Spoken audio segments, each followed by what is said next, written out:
Welcome all of you guys. Zeta live channel पे आपका स्वागत है। जैसा कि आप लोग स्क्रीन पे देख रहे होंगे, मेरा नाम है अनिल कुमार। 7 वर्ष का मेरे को टेक्निकल एजुकेशन में अनुभव है। गेट 2013 मैंने क्वालिफाई किया है। इसके अलावा 2 गवर्नमेंट एग्जाम जो मैंने क्वालिफाई किए हैं आप लोग यहाँ पे देख रहे होंगे। इसके अलावा आप लोग मेरी एकेडमिक क्वालिफिकेशन यहाँ पे देख सकते हैं। पावर सिस्टम से मैंने एमटेक किया है, जो कि अपेक्स इंजीनियरिंग कॉलेज जयपुर से। इसके अलावा बीटेक मैंने ट्रिपल ई में किया है और पॉलिटेक्निक मैंने विद्या भवन पॉलिटेक्निक कॉलेज उदयपुर से किया है। तो फ्रेंड्स, आप लोग देख रहे होंगे ये वीडियो टेक्निकल हेल्पर की अपने एक सीरीज लेके आए हुए हैं, जिसमें अपन लोग टेक्निकल हेल्पर भर्ती 2018 के जो एग्जाम के पेपर हैं उनका सॉल्यूशन अपन यहाँ पे देख रहे हैं।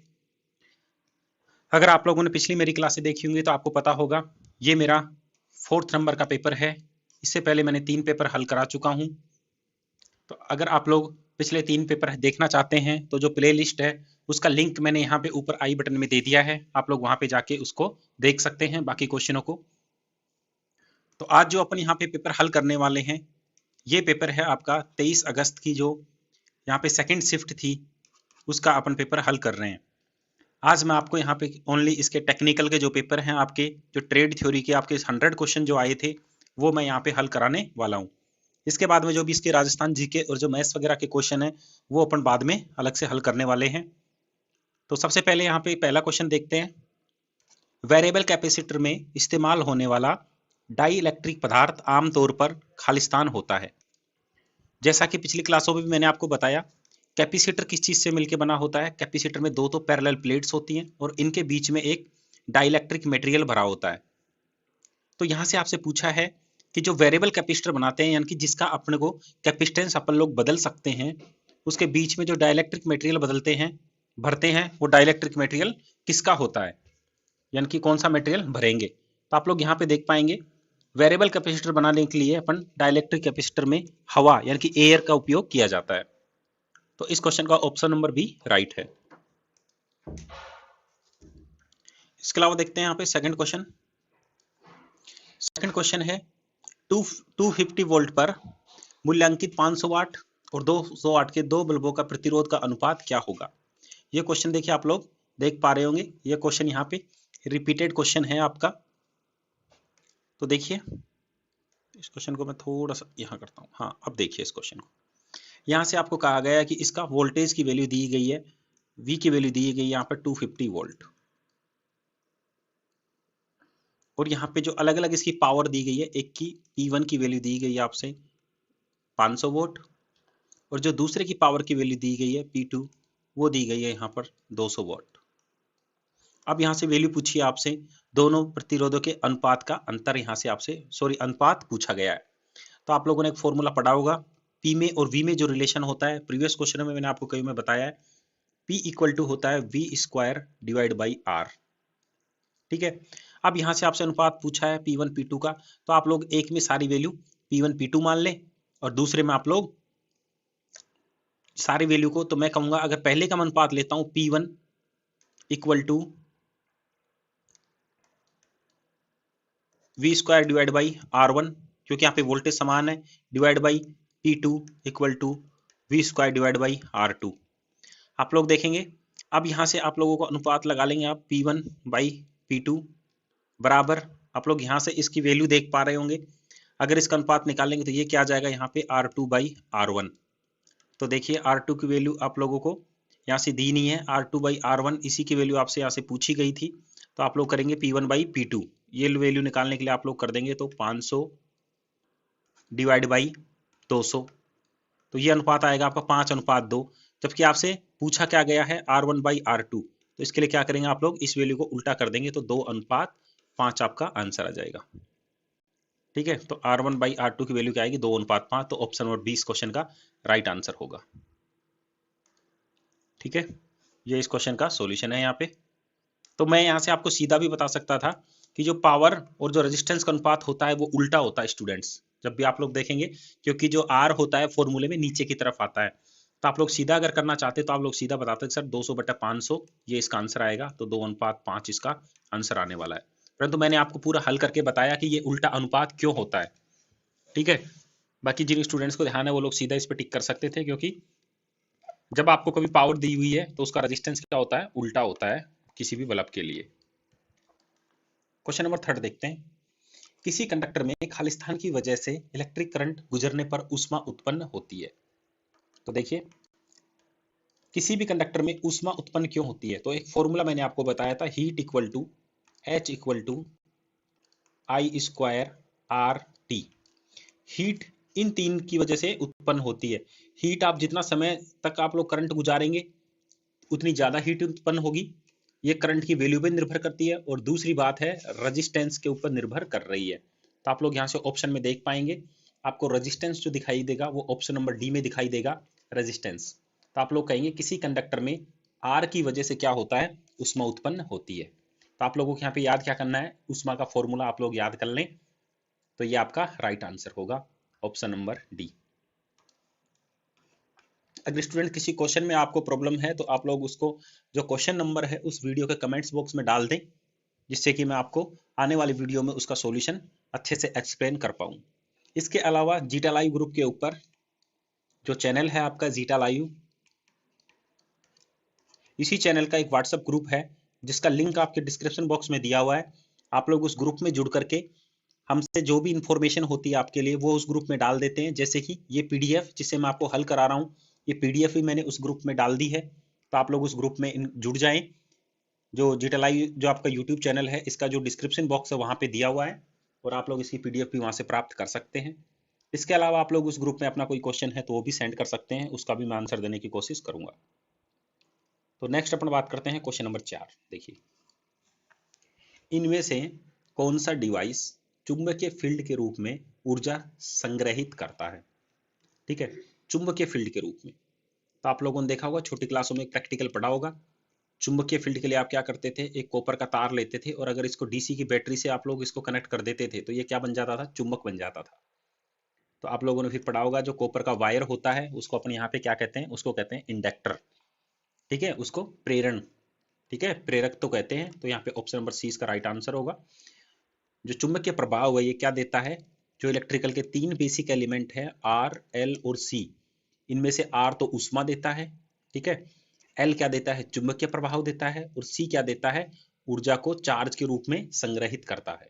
ठीक है, और जो संग्रहित करने वाले ये दोनों ही एलिमेंट है, आपसे अगर पूछे तो ऊर्जा संग्रहित करने वाले एल और सी एलिमेंट होते हैं। अब इनकी दोनों की फॉर्म अलग अलग है, एल करता है चुंबकीय रूप में और सी करता है उसको चार्ज के रूप में। ठीक है, क्वेश्चन नंबर 5 देखते हैं। फ्यूज वायर का मूल्यांकन खालिस्तान के संदर्भ में किया जाता है। तो आप लोग देखेंगे फ्यूज वायर है, तो फ्यूज वायर जब आप लोग मार्केट में लें या फिर अपने सर्किट में फ्यूज वायर आप लोग लगाते हैं तो इसका मूल्यांकन किसके रूप में करते हैं, तो इसका मूल्यांकन आप लोग फ्यूज वायर में से प्रभावित होने वाले धारा के मान के ऊपर निर्भर करता है। 5 एम्पियर का फ्यूज लगाना है आपको, 10 एम्पियर का फ्यूज लगाना है, तो आप लोग कहेंगे सर इसमें ऑप्शन नंबर डी राइट है, एम्पियर। फ्यूज तार एम्पियर से निर्धारित किया जाता है। नेक्स्ट क्वेश्चन है क्वेश्चन नंबर 6। किसी सर्किट में 33 ओम का रेजिस्टेंस 2 एम्पियर का करंट ले जाता है, तो पूरे रजिस्टर में वोल्टेज कितना है। तो देखिए, वोल्टेज, करंट और रेजिस्टेंस का एक ही आप लोग फॉर्मूला पढ़ते हैं, V बराबर आई आर। ओम के नियम से फॉर्मूला आपका निकल कर आता है। आप लोग बताएंगे यहाँ से, देखिए क्या क्या दिया हुआ आपको। रेजिस्टेंस की वैल्यू दी हुई है आपके पास में 33 ओम, करंट दिया है 2 ओम, तो मैं कहूँगा V इक्वल टू 2 गुणा 2 एम्पियर, सॉरी, इसके बाद में 33। तो आप लोग कहेंगे सर V की वैल्यू आएगी यहाँ पर 66 वोल्ट, और 66 वोल्ट आपको आंसर क्वेश्चन है आपका, जो इसका आंसर है option number C. Option number C में दिया हुआ है 66 वोल्ट। ये हो गया आपका क्वेश्चन नंबर 6। क्वेश्चन नंबर 7 देखते हैं। इनमें से कौन सा कथन एक सीरीज और समांतर डीसी सर्किट दोनों के लिए सही है। देखिए, कौन सा कथन सीरीज और समांतर डीसी सर्किट दोनों के लिए क्या होना चाहिए, सही होना चाहिए। देखिए, एलिमेंट में अलग अलग करंट होते हैं, इसके अलावा है करंट संयोजक होते हैं, वोल्टेज संयोजक होते हैं, पावर संयोजक होते हैं, ठीक है, और ए बी दोनों। तो आप लोग यहां से देखेंगे इस क्वेश्चन का राइट आंसर है ऑप्शन नंबर डी, पावर संयोजक होते हैं। तो जितने भी यहाँ पे आएंगे ये दोनों क्या होंगे, पावर संयोजक होंगे। क्वेश्चन नंबर 8 देखिए, अगर 0.2 ओम प्रतिरोध के एक वायर कंडक्टर की लंबाई दुगनी कर दी जाती है तो इसका प्रतिरोध हो जाता है। देखिए प्रतिरोध आप लोग पढ़ते हैं R equal to rho l upon a, ठीक है। ये आपका किसी कंडक्टर के प्रतिरोध निकालने का क्या है, फॉर्मूला है। अब आप लोग देखेंगे यहाँ से लंबाई अगर बढ़ेगी तो प्रतिरोध का मान क्या होगा, बढ़ेगा। अगर आपने लंबाई दुगनी कर दी तो प्रतिरोध भी क्या हो जाएगा, डबल हो जाएगा। यहाँ पे दिया हुआ क्या था आपको, 0.2 ओम। 0.2 को क्या कर देंगे आप लोग, 2 से गुणा कर देंगे, क्या जाएगा 0.4। तो राइट आंसर आएगा इसका option number A. Option number A इसका राइट आंसर है। नेक्स्ट आपका क्वेश्चन नंबर 9, अगर एक कांच की छड़ और रेशम के कपड़े के टुकड़े को एक साथ रगड़ा जाता है तो कांच की छड़ को रेशम के कपड़े में स्थानांतरित करती है।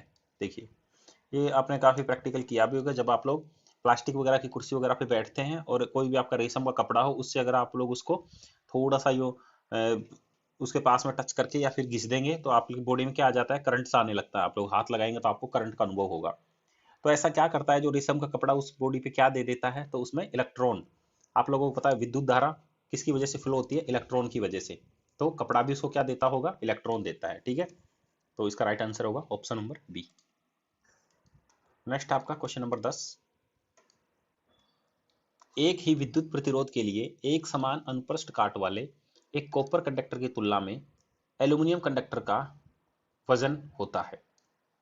देखिए यहां से आपसे पूछा गया है कि आपने ना एक ही साइज का क्या लिया है, मोटाई जिसकी एक है, ठीक है, एक तार ले लिया जिसकी लंबाई भी क्या है, समान है, और उसका प्रतिरोध भी समान है, आर की वैल्यू भी। अब ये दोनों तार लिए किसके, आपने एक एल्यूमिनियम का लिया है और एक कॉपर का लिया है। तो आप बताइए किसका वजन ज्यादा होगा यहाँ पे। तो आप लोगों ने देखा होगा एल्यूमिनियम के तार काफी हल्के होते हैं, ठीक है, इसीलिए जो एल्यूमिनियम के तार हैं, और दूसरा एल्यूमिनियम सस्ता भी होता है, इसीलिए ट्रांसमिशन लाइनों में एल्यूमिनियम के तार काम में लिए जाते हैं। तो इन दोनों में लगभग लगभग 50% का फर्क होता है। तो एल्यूमिनियम का जो तार होगा उसका वजन आधा होगा कॉपर के तार से। तो ये इसका राइट आंसर है ऑप्शन नंबर बी। अब ये क्वेश्चन ऐसा है फ्रेंड्स, इसमें कोई मैथमेटिक्स नहीं है, ये आपको याद करना है कि कॉपर का अगर आप लोग एक मीटर का तार ले लें और 1 मीटर का तार एल्यूमिनियम का ले लें जिसकी मोटाई वगैरह सब कुछ सेम हो, तो कॉपर के में आपका अगर 2 किलो वजन है तो एल्यूमिनियम में 1 किलो वजन ही होगा, ठीक है। एल्यूमिनियम क्या है, हल्का है, आप लोगों को ये याद कर लेना है। नेक्स्ट क्वेश्चन देखिए आपका, एक नारंगी नारंगी काला भूरा बैंगनी रजिस्टर का रेजिस्टेंस क्या होगा, ठीक है। नारंगी नारंगी काला और भूरा, लास्ट में दिया आपके पास में बैंगनी, ठीक है। इसका आपको क्या निकालना है, प्रतिरोध निकालना है। तो आप लोग यहाँ से देखेंगे first band, second band, third band, fourth band, ठीक है। तो फर्स्ट आप लोग यहाँ लिख देंगे, फिर आप लोग सेकंड बैंड लिखते हैं, गुणा में 10 की पावर थर्ड बैंड की वैल्यू लिखते हैं, ये मैं पहले बता चुका हूँ, और प्लस माइनस क्या आता है अपने पास में, टॉलरेंस, यानी कि फोर्थ बैंड अपने पास में आता है। तो वहां तक जाना ही नहीं है, अपने से केवल इसके रेजिस्टेंस की मान पूछिए। तो आप लोग देखेंगे नारंगी कितने नंबर पे आता है, 3 नंबर पे, ठीक है। इसके बाद में आप लोग देखेंगे फिर से नारंगी दिया है, ये भी 3 नंबर पे आता है, गुणा काला वीबी रोए। तो यहाँ पे काला आप लोग देखेंगे ब्लैक ब्राउन, तो यहाँ से आप लोग देखेंगे तो इसकी वैल्यू आप लोग बता देंगे, ये आएगी आपके सामने लगभग 10 की पावर 2 आने वाला आपके पास में, ठीक है। सॉरी फ्रेंड्स, इस क्वेश्चन का मेरे को आंसर गलत दे रखा है यहाँ पे, ये काला नहीं आएगा, यहाँ से दूसरा आएगा यहाँ पे, ठीक है। तो आप लोग इसको ना अपनी टेबल से निकाल के देखेंगे तो यहाँ पे राइट आंसर आ रहा है इसका ऑप्शन नंबर ए, ठीक है। एक बार आप लोग टेबल से इस क्वेश्चन को देख लेंगे, मेरे को एक क्वेश्चन गलत लग रहा है यहाँ पे, आप लोग कमेंट्स बॉक्स में इस क्वेश्चन का आंसर करें।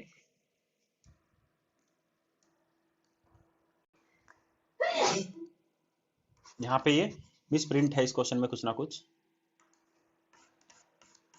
नेक्स्ट क्वेश्चन देखते हैं, क्वेश्चन नंबर 12, दिए गए चित्र में संगठन का एक मानक संकेत है, यानी कि ये जो डायग्राम आपको बना रखा है, ये जो चित्र आपके यहाँ पे बनाया हुआ है, ये चित्र किसका बना हुआ है, सिंबल आपको पहचानना है। तो आप लोग देख पा रहे होंगे, मैंने फिर से बताया था जब भी आपको कभी कोई चित्र पहचानना पड़े तो आप लोग जो आपको पता है वो मेंस चित्र देखें। आप लोग सबसे पहले आप लोग देखेंगे इसमें सबसे पहले इस तरह का चित्र मैंने पहले बताया आपको, ये क्या होता है, प्रतिरोध का होता है या फिर रेजिस्टेंस का होता है या फिर लोड का होता है। आप लोग कहेंगे ये लोड का है। तो आप लोग देखिए अब देखिए सारों में ऐसा ही देगा, आप लोग देख पा रहे होंगे पहले जब भी मैंने क्वेश्चन कराए उनमें भी। अब दूसरी बात आप इसमें क्या देखेंगे, लाइट क्या हो रही है, इसके ऊपर गिर रही है, मतलब क्या होगा, ये लाइट डिपेंडेंट क्या होगा, रेजिस्टेंस होगा। यानी कि ये इसका जो रेजिस्टेंस का मान है वो किस चीज के ऊपर निर्भर करेगा, जो आपकी लाइट गिर रही है। तो फिर आप लोग कहेंगे सर इसका ऑप्शन नंबर ए राइट है, लाइट डिपेंडेंट रजिस्टर।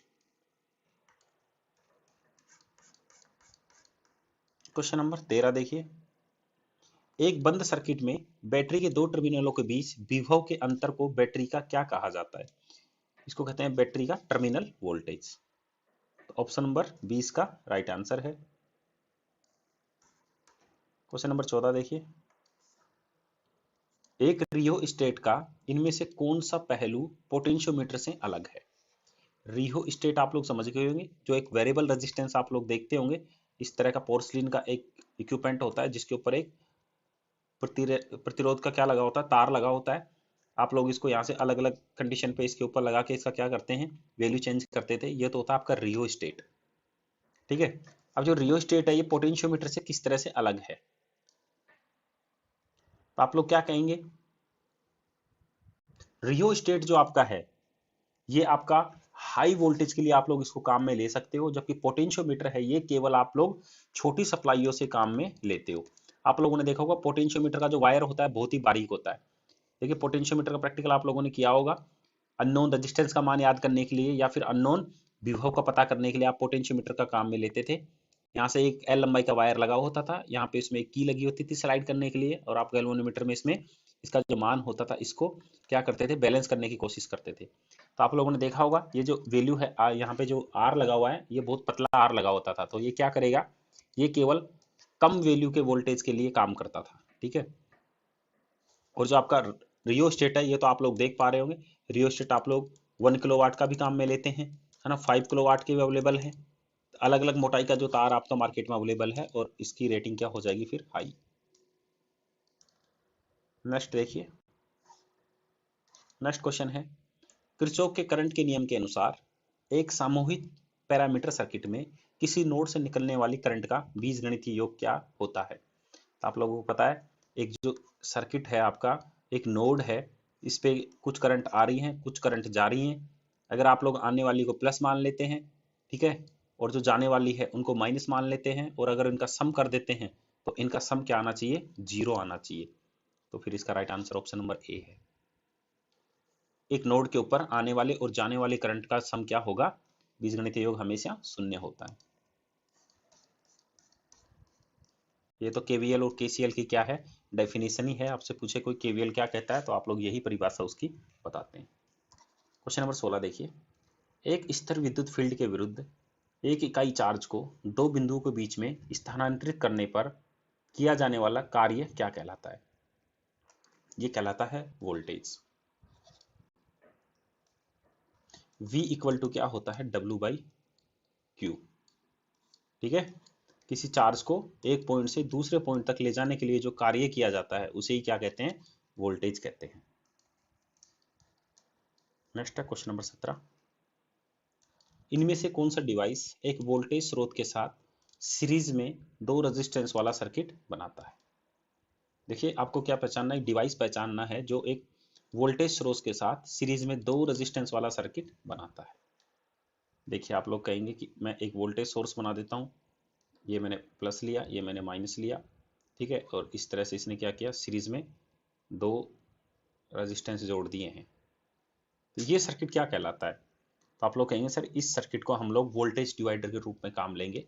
अगर ये 10 वोल्ट है तो ये 10 वोल्ट है जो इन दोनों रेजिस्टेंस R1 R2 के ऊपर क्या हो जाएगा, डिवाइड हो जाएगा, तो इसे कहेंगे वोल्टेज डिवाइडर सर्किट, ठीक है। ऑप्शन नंबर ए इसका राइट है। अगर आपसे करंट डिवाइडर सर्किट पूछ ले तो आप लोग कहेंगे जो रेजिस्टेंस किस में लगे होंगे, समांतर में लगे होते हैं, वो किसकी तरह काम करते हैं, करंट डिवाइडर सर्किट की तरह काम करते हैं, ठीक है। ये इसका आंसर है। सीरीज सर्किट काम करता है वोल्टेज डिवाइडर की तरह से, और समांतर सर्किट काम करता है आपका करंट डिवाइडर की तरह से। क्वेश्चन नंबर 18, कॉपर के एक परमाणु में कितने इलेक्ट्रॉन होते हैं।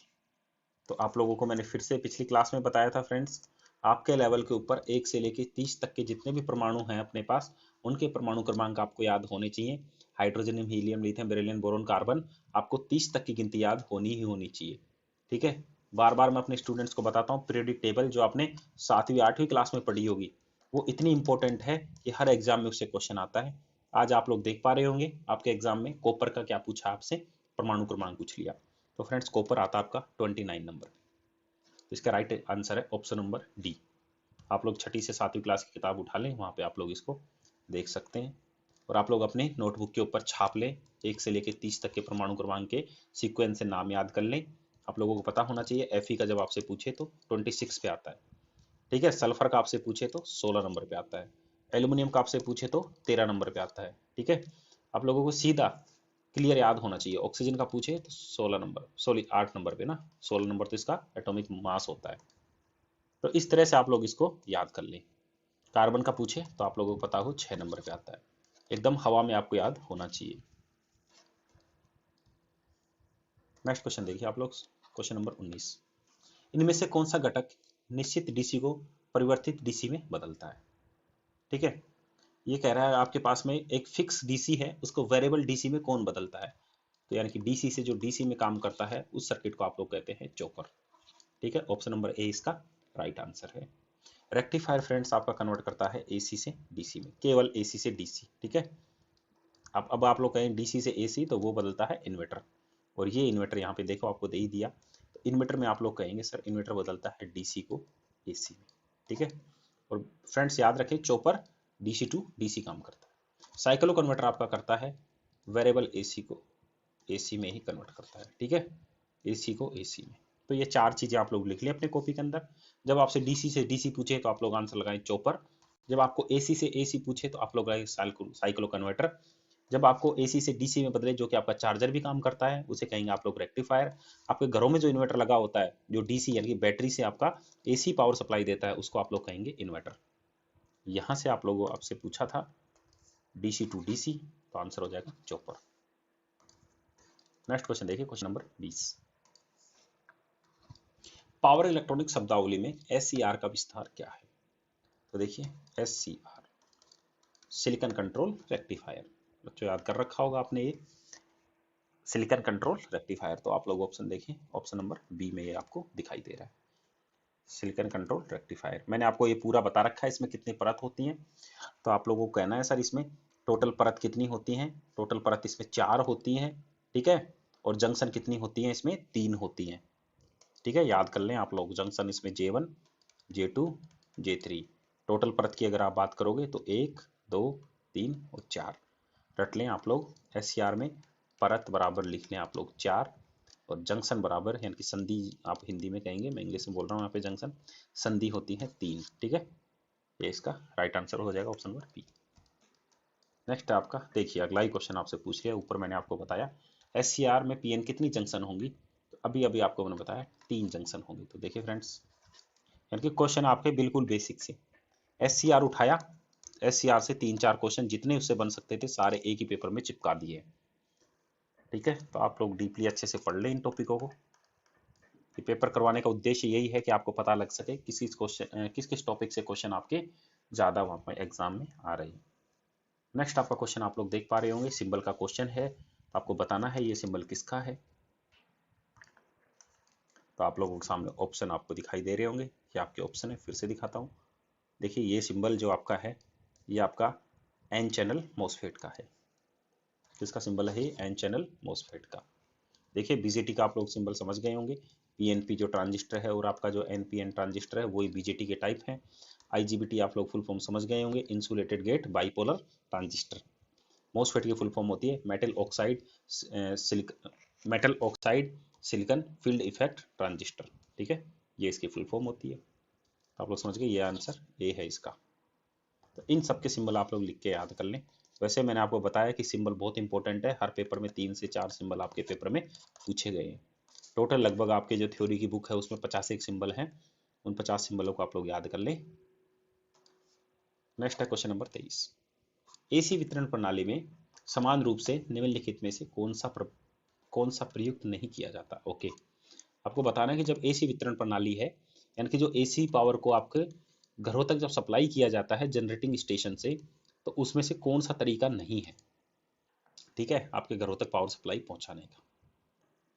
तो यहाँ पे आप लोग देख पा रहे होंगे जो फैक्ट्री वगैरह होती है उनमें काम लिया जाता है 3 फेज 4 वायर सिस्टम, जहाँ पे आर वाई बी का 3 फेज होते हैं और एक आपका होता है न्यूट्रल का। ठीक है, आर वाई बी और एक एन होता है, तो ये तो काम में लिया जाता है। ठीक है, 3 फेज 3 वायर ये भी काम में लिया जाता है। आप लोग अपने ट्रांसफॉर्मर से पहले देखते होंगे, वहाँ पे केवल 3 ही वायर होते हैं। ठीक है, 3 फेज आर वाई बी आते हैं, न्यूट्रल आपका बनता है आपके ट्रांसफॉर्मर से। तो आप लोगों ने 33 kV या 66 kV की लाइन देखी होंगी जिसमें आर वाई बी केवल 3 ही टर्मिनल होते हैं, तो ये भी लगता है। एक फेज 3 वायर सिस्टम ये भी होता है, जिसमें एक फेज होता है, एक न्यूट्रल होता है और एक ग्राउंड होता है। ठीक है, एक फेज और 3 वायर। इसके बाद में आप लोग देखेंगे एक फेज 4 वायर, ये सिस्टम नहीं होता, तो राइट आंसर आपका यही हो जाएगा यहाँ पे। एक फेज 4 वायर सिस्टम इंडिया में उपयोग में नहीं लिया जाता, और ये इंडिया में नहीं कहीं भी उपयोग में नहीं लिया जाता। अगला था 2 फेज 4 वायर, इसमें हो सकता है आर वाई हो और एक आपका न्यूट्रल हो, तो ये काम में लिया जा सकता है। ठीक है, तो ऑप्शन नंबर डी इसका राइट आंसर है। नेक्स्ट क्वेश्चन देखिए, क्वेश्चन नंबर 24। एसी सिस्टम में वह चालक जो कोर की अपेक्षा सतह पर अधिक करंट संवहन करता है किस नाम से जाना जाता है? देखिए, एसी सिस्टम में क्या कह रहा है आपका, कोर की अपेक्षा सतह पर अधिक करंट प्रवाह होता है। तो समझिए आप इस क्वेश्चन को, आप लोगों ने पढ़ा होगा, अगर ये कोई मेरे पास में वायर है, ठीक है, कोई कंडक्टर है, जब मैं इसमें से करंट फ्लो करवाता हूँ, एक तो आप इसमें से एसी करंट फ्लो करवाएं और एक आपका दूसरा कंडक्टर है, ठीक है, इसमें से आप लोग डीसी करंट फ्लो करवाएं। तो आप लोगों ने पढ़ा होगा जो डीसी करंट है वो पूरी कोर में से, यानी कि पूरे इस के क्रॉस सेक्शनल एरिया के अक्रॉस फ्लो होता है, जबकि जो आपका एसी करंट है वो केवल इसकी सतह सतह पर फ्लो होता है, क्रॉस सेक्शनल से फ्लो नहीं होता। तो इस प्रभाव को कहते हैं स्किन प्रभाव। ऑप्शन नंबर ए इसका राइट आंसर। ठीक है, तो आप लोग याद कर लें, डीसी जो फ्लो होता है वो पूरे जो उसका अनुप्रस्थ काट होती है पूरी वायर का, उसके अंदर से फ्लो होता है, और जो आपका एसी है वो केवल बाहरी जो सतह है आपकी उससे ही फ्लो होता है, और इस प्रभाव को कहते हैं स्किन प्रभाव। नेक्स्ट है क्वेश्चन नंबर 25। पेल्टियर प्रभाव किसका विलोम है? तो आप लोग देख पा रहे होंगे, जो लोग मेरे कंटिन्यू पेपर देख रहे हैं 3 से 4, पेल्टियर, सीबेक, जूल प्रभाव, थॉमसन प्रभाव, ठीक है, सारे हर पेपर में एक प्रभाव फिक्स पूछा है, टोटल आपके 4 प्रभाव। तो आप लोग कह देंगे सर पेल्टियर प्रभाव है जो सीबेक प्रभाव का क्या है, उल्टा है। ठीक है, एक में करंट फ्लो कराने से जंक्शन ठंडी और गर्म होती है, दूसरे में जंक्शन को ठंडा गर्म करने से करंट फ्लो होता है। ठीक है, तो आप लोग समझ गए होंगे। Question number 26। एक इलेक्ट्रिक प्रेस में माइका किसके लिए प्रयोग किया जाता है? तो आप लोगों ने देखा होगा, माइका होता है जो प्रतिरोध के रूप में आप लोग काम में लेते हो, जो नीचे आयरन में आपकी जो प्रेस होती है, नीचे आपके लोहे की जो पट्टी लगी होती है जिसे आप लोग प्रेस करते हैं, और उसके ऊपर आपका जो हीट का एलिमेंट रखा होता है, हीट के एलिमेंट में तो आप लोग करंट फ्लो कराते हैं, जबकि वो हीट तो ट्रांसफर होती है पर आपके नीचे वाली प्लेट में करंट नहीं आता। ये किसकी वजह से नहीं होता कि आपके जो नीचे वाली प्लेट है और जो आपका हीटिंग एलिमेंट है, इसके बीच में क्या लगा दिया जाता है, माइका लगा दिया जाता है। ठीक है, और माइका का प्रतिरोध बहुत ज़्यादा होता है, इसलिए करंट को फ्लो नहीं होने देता। तो ये किसके रूप में काम करता है, माइका है जो इंसुलेटर के रूप में काम करता है। ठीक है, एक इंसुलेटर के रूप में उपयोग किया जाएगा। क्वेश्चन नंबर 27 देखते हैं। यदि एक चल लोह उपकरण को एक एमीटर के रूप में प्रयोग किया जाना है तो कोइल में, ठीक है, यानी कि आपके पास में एक चल लोह क्या होता है, मूविंग आयरन कहते हैं इसको, मूविंग आयरन। आपने अलग अलग टाइप के इंस्ट्रूमेंट पढ़े होंगे, permanent magnet moving iron PMMC, और एक होता है MI मूविंग आयरन इंस्ट्रूमेंट। तो जब आपको एक मूविंग आयरन इंस्ट्रूमेंट है, इसको एमीटर के रूप में आप लोग प्रयोग करना चाहते हो, तो आप लोग क्या करेंगे, मोटे तार में टर्नों की संख्या अधिक रखेंगे। क्यों? क्योंकि आपको क्या करना है, जो यहाँ पे जो कोइल आपकी बनी हुई है, इस कोइल में से क्या करना पड़ेगा, पूरा करंट फ्लो कराना पड़ेगा। क्योंकि आपको पता है कि करंट मेजर करने के लिए किसी भी इंस्ट्रूमेंट को जो करंट फ्लो करने वाली लाइन है उसके सीरीज में लगाया जाता है, और जितना भी करंट फ्लो हो रहा है उस वायर में से वो अब आपके इंस्ट्रूमेंट में से फ्लो होगा। अगर आपने इंस्ट्रूमेंट में टर्न की संख्या मोटी नहीं रखी तो क्या होगा, आपका इंस्ट्रूमेंट जल जाएगा। ठीक है, इसलिए क्या करना है आपको, टर्नों को क्या करना है, मोटी रखना है और उसकी संख्या को अधिक रखना है। Next question number 28। एक स्थायी चुंबक चल कोई उपकरण में विक्षेपण टॉर्क किसके सीधा समानुपाती होता है? तो देखिए फ्रेंड्स, पीएमएमसी और एमआई दोनों के आपको क्या होना चाहिए, फॉर्मूला पता होना चाहिए। यहां से पूछा आपसे पीएमएमसी का, परमानेंट मैग्नेट मूविंग कॉइल, जिसको हिंदी में कहेंगे आप लोग स्थायी चल कॉइल उपकरण। यहाँ पे मैग्नेट आपको क्या है, परमानेंट है, और मूविंग क्या है, कॉइल है। तो इसमें आपसे पूछा है कि विक्षेपण जो टॉर्क है वो किसके समानुपाती होता है।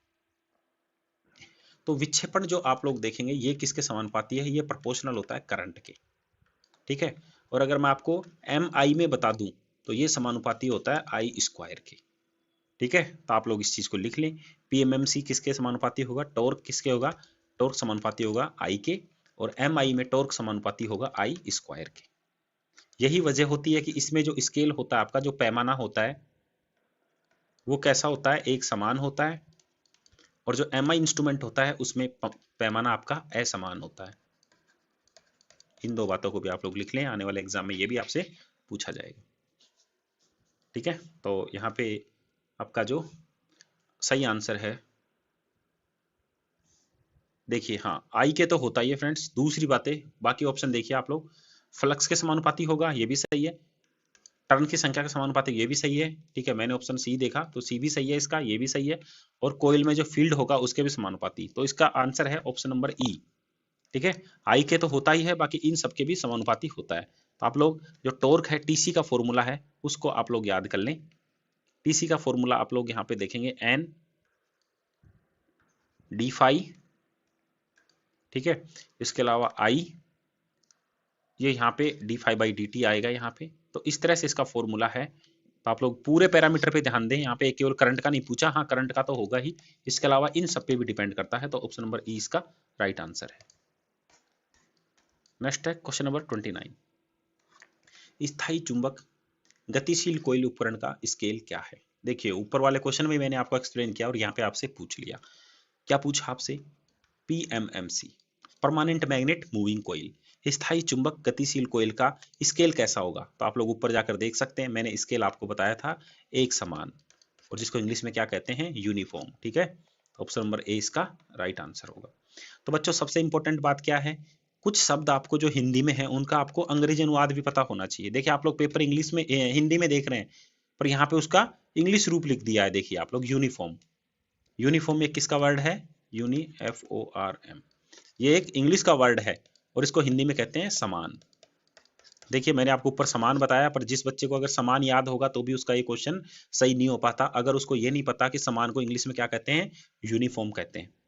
तो यहाँ पे देखिए पेपर इस तरह से आता है मिक्स लैंग्वेज का, किसी को तो वो उसको हिंदी में लिख देगा, किसी को उसको इंग्लिश में लिखेगा, हिंदी में भी इंग्लिश में लिख के देगा आपको। देखिए तो आप लोग याद कर लें, यूनिफॉर्म का मतलब ही क्या होता है, एक समान, ठीक है।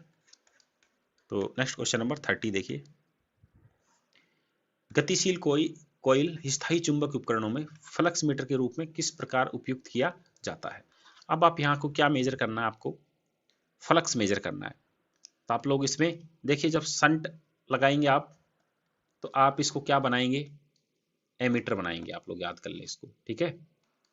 इसके अलावा यहाँ से आपसे शंट का उच्च प्रयोग करके ये कहीं भी काम में नहीं लेंगे, सीरीज में उच्च प्रतिरोध काम करके इसको आप लोग बनाएंगे वोल्ट मीटर, ठीक है। इस बात को भी आप लोग लिख लें।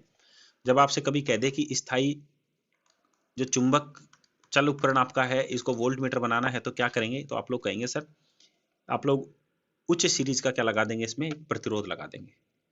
अब देखिए आपसे पूछा था फ्लक्स मीटर के रूप में, तो फ्लक्स मीटर के लिए आप लोग लगाएंगे इसमें नियंत्रण स्प्रिंग को क्या कर देंगे, निकाल के रख देंगे आप लोग, यानी कि जो कंट्रोलिंग के लिए आपने स्प्रिंग काम में ली थी उसको हटा देंगे, तब ये किसकी तरह काम करेगा, फ्लक्स मीटर की तरह से काम करेगा। क्वेश्चन नंबर 31, निम्न में से किसे नापने के लिए मैगर का प्रयोग किया जाता है? तो बच्चों मैगर का उपयोग उच्च प्रतिरोध नापने के लिए किया जाता है, जिसको आप लोग क्या कहते हैं, इंसुलेशन। दूसरी बार ये क्वेश्चन आया है आपका, ज्यादा इसमें डिस्कस करने को है नहीं, बच्चे बच्चे को ये क्वेश्चन याद रहता है। नेक्स्ट क्वेश्चन है 32, यदि ध्रुवों की संख्या 4 है और स्पीड आपको यहाँ पे दे दी है 300 RPM, तो सिंक्रोनस जनरेटर की आवृत्ति क्या होगी? तो फॉर्मूला आपको पता होना चाहिए, NS इक्वल टू 120 F/P होता है स्टूडेंट्स।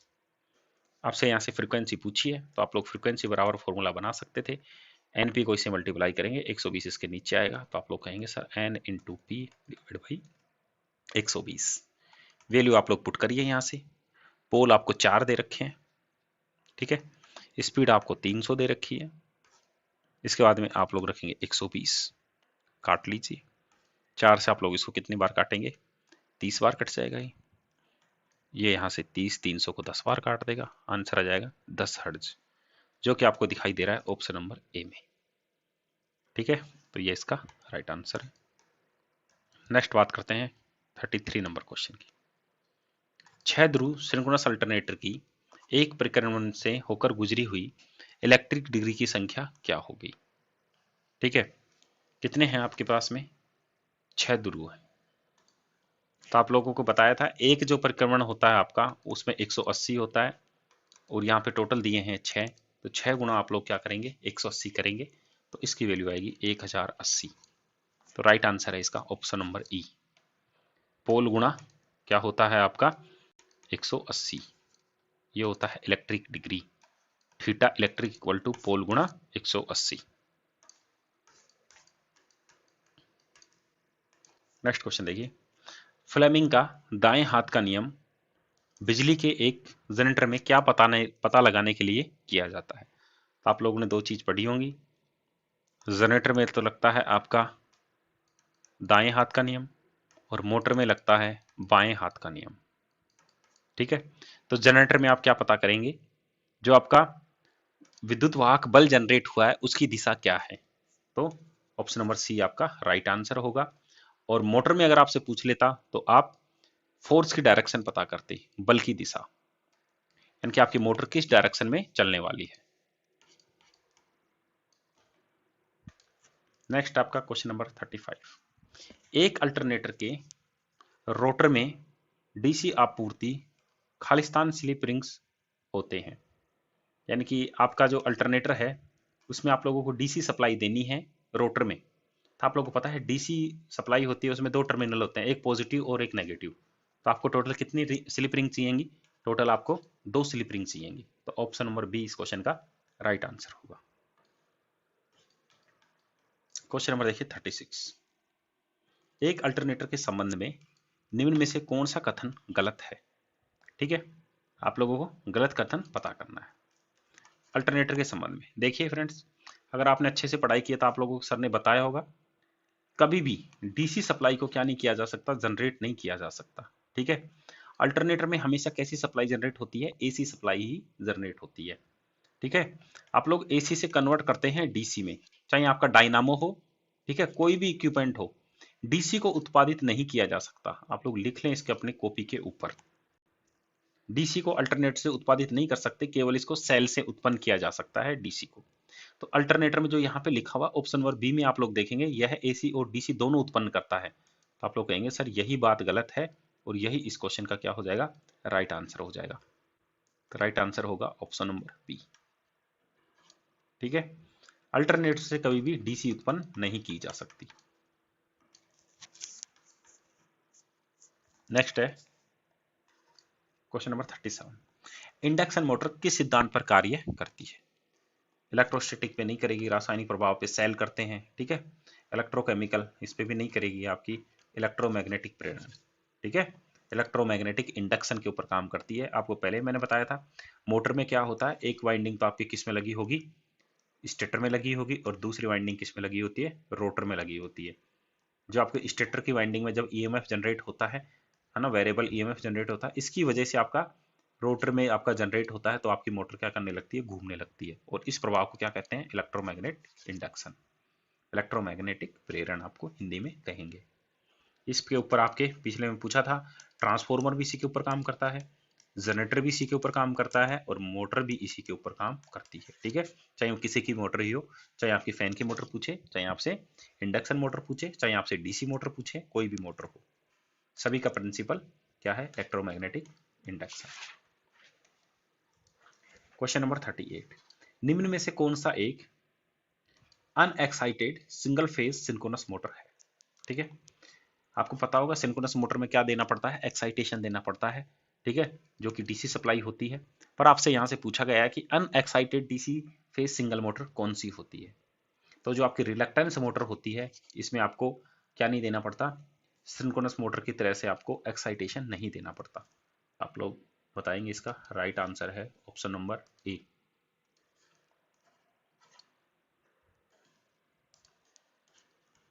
नेक्स्ट क्वेश्चन देखिए 39।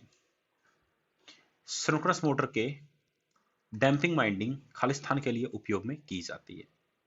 तो जो आपकी डैम्पिंग वाइंडिंग है ये क्या करेगी, देखिए स्टार्टिंग टॉर्क भी प्रदान करती है और हंटिंग को भी रोकती है। शोर का स्तर कम करने के लिए, नहीं शोर का स्तर नहीं, क्लियर है। एडी करंट कम करने के लिए नहीं, एडी करंट कम करने के लिए सिलिकॉन मिलाते हैं, रट लो आप इस बात को, ठीक है। तो ऑप्शन है इसका ऑप्शन नंबर ई, ए और बी दोनों। तो फिर से आपको बता देता हूँ, जो आपकी डैम्पिंग वाइंडिंग है आपका क्या करेगी, मोटर को, जो सिंक्रोनस मोटर है उसको स्टार्टिंग टॉर्क देगी और क्या करेगी, हंटिंग को रोकेगी। हंटिंग क्या होता है, मोटर जब आपकी आवाज करती है, जब आप लोड चेंज करते हैं तो वो आवाज करती है, ठीक है, उसको हंटिंग कहते हैं। यूनिवर्सल मोटर को बिना लोड के चलाए जाने पर इसकी चाल खालिस्तान द्वारा सीमित होती है। तो इसकी जो चाल है आपकी, आपको पता है universal motor DC series motor होती है, ठीक है। डीसी सीरीज मोटर को ही क्या कहते हैं, यूनिवर्सल मोटर कहते हैं, क्योंकि आप इसको एसी से भी चला सकते हो और आप इसको डीसी से भी चला सकते हो। तो इसकी जो चाल है आपकी वो किससे सीमित करी जाती है, तो देखिए आप इसको कभी बिना लोड वैसे चलाते नहीं है डीसी सीरीज मोटर को, फिर भी अगर आपने इसको चलाया है तो इसकी जो चाल को सीमित करने के लिए इसमें वाइंडेज और घर्षण लॉस बचेंगे केवल, ठीक है। ऑप्शन नंबर सी इसका right answer. Next question number 41। Khalistan motor signalling और टाइमिंग युक्तियों के लिए काम में ली जाती है, ठीक है। टाइमिंग युक्ति देखिए, अगर आपसे कोई पूछ ले कि कोई वॉच बनानी है, आपको घड़ी बनानी है, तो आप लोग उसमें कौन सी मोटर काम में लोगे। तो घड़ी वगैरह में आप लोग टाइमिंग डिवाइस है उसमें रिलक्टेंस मोटर काम में ली जाती है। तो मोटर के जो यूज हैं, मोटर के जो एप्लीकेशन हैं, आप लोग वन बाय वन लिख लें कि कहाँ पे इंडक्शन मोटर काम में लेंगे, कहाँ पे सिंक्रोनस मोटर काम में लेंगे, कहाँ पे रिलक्टेंस मोटर काम में लेंगे, कहाँ पे हिस्टैरिसीस मोटर काम में लेंगे, कहाँ पे स्टेपर मोटर काम में लेंगे। तो आप इन मोटरों की एक टेबल बना लें, कौन सी मोटर कहाँ पे प्रयोग में ली जाती है। Next question number 42। एक डीसी मशीन में आर्मेचर कॉपर हानि कुल पूर्ण हानि के लगभग कितनी होती है, ठीक है। यहां से क्या पूछा आपसे, देखिए यानी कि जो आर्मेचर में कॉपर लॉस हो रहे हैं और एक जो टोटल लॉस हो रहे हैं आपके, उनका कितना प्रतिशत होती है। आप लोग देखिए पहले मोटर की स्ट्रक्चर आपको अच्छे से पता हो, एक आपका क्या होगा, स्टेटर होगा, एक क्या होगा उसमें रोटर होगा, रोटर को ही अपन क्या कहते हैं, आर्मेचर कहते हैं। तो देखिए कुछ लॉस आपके किस में होंगे, स्टेटर में होंगे कॉपर लॉस, और दूसरे आपके जो कॉपर कहाँ लगा होता है, रोटर में लगा होता है, इसमें आपके पास वाइंडिंग होती है। तो कुछ लॉस आपके किस में होंगे, आर्मेचर में होंगे। तो आर्मेचर में लगभग लगभग 30 से 40% लॉस होते हैं टोटल लॉस के। तो ऑप्शन नंबर इसका ई राइट है, 30 से 40%, ठीक है। अगर टोटल आपके 100% लॉस माने आप, तो 30 से 40 तो आपके रोटर में होंगे, और स्टेटर में आप लोग कह देंगे सर 70 से 60% आपके स्टेटर में होंगे। नेक्स्ट है क्वेश्चन नंबर 43। वाट लीनियड कंट्रोल मुख्यतः खालिस्तान पद्धति है, ठीक है। आप लोगों को पता होगा डीसी मोटर जो आपकी होती है उसमें आप दो तरीके से स्पीड कंट्रोल कर सकते हैं। एक आप लोग इसमें आर्मेचर को कंट्रोल वोल्टेज कंट्रोल करके, और एक आप लोग इसके फील्ड के वोल्टेज को कंट्रोल करके, ठीक है। आप लोग डीसी मोटर जब बनाते होंगे तो उसका, सॉरी ये ऐसे नहीं, आप लोगों को इस तरह से बताया गया होगा, ये आप आर्मेचर कंसीडर कर लेते हैं। इसके यहाँ पे शंट में क्या लगा दिया आपने, इसका फील्ड वाइंडिंग लगा दी है। तो एक तो आप लोग आर्मेचर के वोल्टेज को कंट्रोल कर सकते हैं, और एक आप लोग इसके फील्ड को वोल्टेज को कंट्रोल कर सकते हैं। तो जो वॉल लीनियड मेथड है आपका, ये किसको कंट्रोल करता है, आर्मेचर के वोल्टेज को कंट्रोल करता है। तो इसके वोल्टेज को कंट्रोल करता है, तो ऑप्शन नंबर ए इसका क्या होगा, राइट आंसर होगा।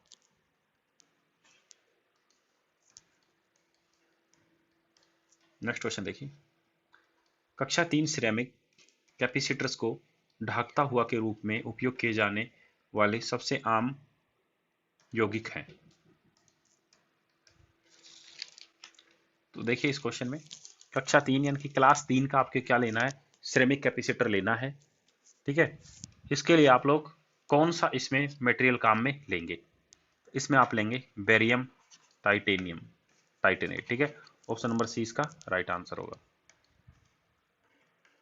Question number 45, DC shunt motor Khalistan भी कहलाती है।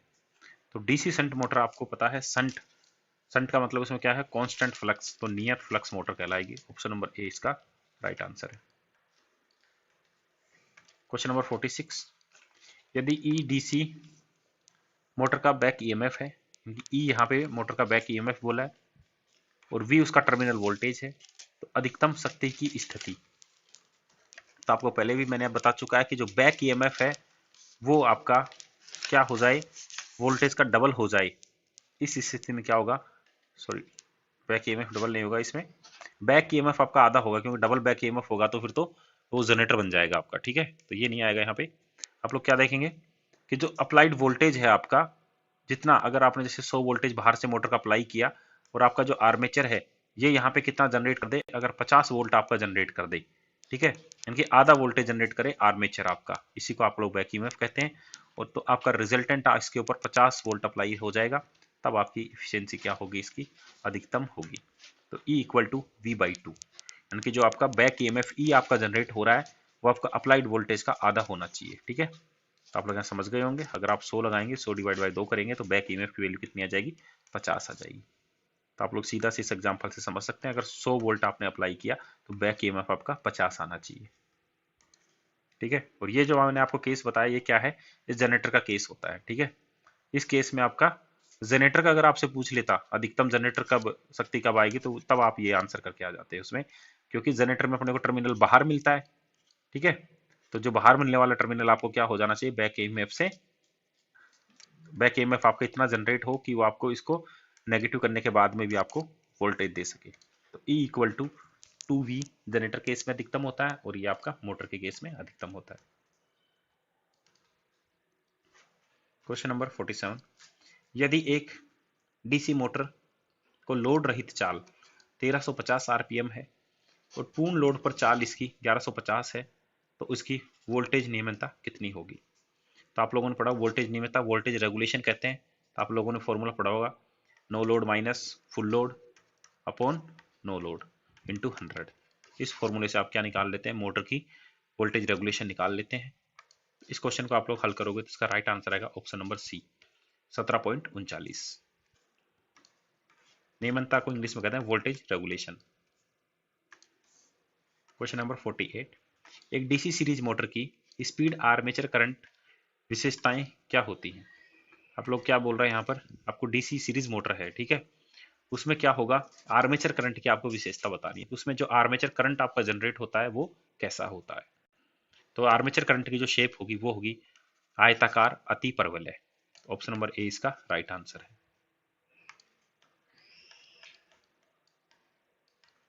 क्वेश्चन नंबर 49, किसी डीसी मोटर सेंट्रीफ्यूगल पंपों में अनुप्रयोग हेतु प्रयुक्त होती है। देखिए डीसी मोटर है आपकी और सेंट्रीफ्यूगल पंप है आपके, ठीक है, जो आपके पानी की निकालने वाली मोटर होती है उसको क्या कहते हैं आप लोग, सेंट्रीफ्यूगल पंप कहते हैं। तो उसमें कौन सी टाइप की मोटर काम में लेंगे? तो देखिए आप लोगों को वहाँ पे क्या चाहिए, एक नियत स्पीड के साथ में स्पीड चाहिए। आप लोगों को स्पीड नहीं बदलनी है वहाँ पे। देखेंगे आप लोगों ने कुएं वगैरह की मोटर होती है, आपको उसमें स्पीड से कोई मतलब नहीं होता, आप लोग उसको एक कॉन्स्टेंट स्पीड पे चलाते हैं। तो कॉन्स्टेंट स्पीड पे चलने वाली मोटर कौन सी है, डीसी शंट मोटर। ऊपर ही मैंने आपको बताया था, शंट मोटर में क्या होता है, फील्ड होता है वो कॉन्स्टेंट होता है, इसलिए वो एक समान स्पीड पे चलती रहती है। तो आप लोग यहाँ पे बता देंगे सेंट्रीफ्यूगल पंपों में आप लोग डीसी शंट मोटर काम में ले सकते हैं। Question number 50, DC shunt motor में चाल नियंत्रण करने के लिए आर्मेचर वोल्टेज नियंत्रण पद्धति या रियोस्टेट नियंत्रण पद्धति परिवर्तनीय प्रतिरोध खालिस्तान होता है। ठीक है, आप लोगों से यहाँ से पूछा गया है कि आर्मेचर का क्या करना, आपको वोल्टेज कंट्रोल करना है या फिर रियोस्टेट से आपको क्या करना है, चेंज करना है आपको इसका वोल्टेज। तो आप लोग क्या करेंगे, आर्मेचर के साथ श्रेणी में क्या कर देंगे, देखिए आपको बताया था वोल्टेज डिवाइडर रूल किस केस में लागू होता है, सीरीज में। ठीक है, श्रेणी क्रम में जब आप लोग कोई प्रतिरोध लगा देते हैं तो जो टोटल वोल्टेज आपका है वो डिवाइड हो जाएगा। ठीक है। अगर ये आपका मेन आर्मेचर का प्रतिरोध है और ये आपने बाहर से रेजिस्टेंस आपने इसमें ऐड कर दिया किसमें, सीरीज में, तो ये अप्लाइड वोल्टेज की वैल्यू क्या हो जाएगी, इसके ऊपर कम वैल्यू आएगी फिर वोल्टेज की। ठीक है, तो आप लोग क्या कहेंगे, आर्मेचर के साथ श्रेणी क्रम में इसको जोड़ेंगे। ठीक है, इस तरह से जो जुड़ा हुआ था वो क्या लगता है, श्रेणी क्रम। अगर आपको करंट कम करना होता तो इसको कैसे लगाते, आप लोग समांतर क्रम में लगाते, पहले भी मैंने आपको बता दिया ये। क्वेश्चन नंबर 51, उच्च चाल वाले अल्टरनेटरों अथवा टर्बो अल्टरनेटरों के लिए सामान्यतः किस प्रकार का रोटर प्रयोग में किया जाता है। यानी कि जो आपका हाई स्पीड क्या है अल्टरनेटर है, आप लोगों ने देखा होगा जो जनरेटिंग स्टेशन आपका होता है उसमें अल्टरनेटर की स्पीड क्या होती है, 3000 आरपीएम होती है, यानी कि हाई स्पीड आपका अल्टरनेटर होता है। तो उसमें आपसे पूछा गया है कि रोटर किस प्रकार का प्रयोग में लिया जाता है। ठीक है, ये आपका स्टेटर होगा, इसमें जो बीच में साफ्ट लगी होती है जिसके ऊपर वाइंडिंग लगी होती है उसको क्या कहते हैं आप लोग, रोटर कहते हैं। तो वो रोटर आपका कैसा होगा, इसमें होता है सिलेंड्रिकल। ठीक है, तो आप लोग कहेंगे स्मूथ सिलेंड्रिकल प्रकार का रोटर होता है। शेडेड जो आपका पोल होता है वो आपके कम स्पीड के लिए काम में लिया जाता है। तो यहाँ पे राइट आंसर है option number C. Next question number 52, alternator का सिंक्रोनस रिएक्टेंस खालिस्तान के बराबर होता है। तो जो अल्टरनेटर का आपका जो सिंक्रोनस रिएक्टेंस होगा आपका वो क्या होगा, आर्मेचर में रिसाव प्रतिरोध और आर्मेचर में प्रतिक्रिया प्रतिरोध का क्या होगा, योग होगा। यानी कि आपका जो लीकेज रिएक्टेंस है और आर्मेचर रिएक्शन, इन दोनों का सम होता है आपका सिंक्रोनस रिएक्टेंस। क्वेश्चन नंबर 53, कुंडली को घुमाते रहने के लिए मोटर में खालिस्तान कहलाने वाली युक्ति द्वारा आधे फेरों के पश्चात धारा उल्ट दी जाती है।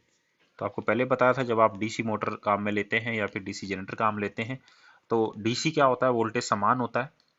ठीक है, अब उसको आपको हर आधे राउंड के बाद में उसकी डायरेक्शन अगर आपको चेंज करनी है तो आप लोगों को बताया था उसमें क्या लगा देते हैं, कम्यूटेटर लगा देते हैं। ठीक है, कम्यूटेटर का काम क्या होता है, आधे चक्र के बाद में उसकी क्या करना, करंट की डायरेक्शन को बदल देना।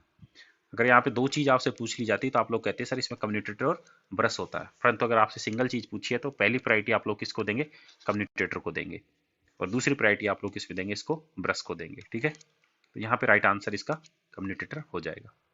ये वैसे दोनों चीजें होती हैं और मैं पहली और दूसरी प्रायोरिटी के हिसाब से आपको बता दिया ये क्वेश्चन। क्वेश्चन नंबर है 54, shaded pole single phase motor में घूमता चुंबकीय प्रतिरोध खालिस्तान के द्वारा उत्पन्न किया जाता है।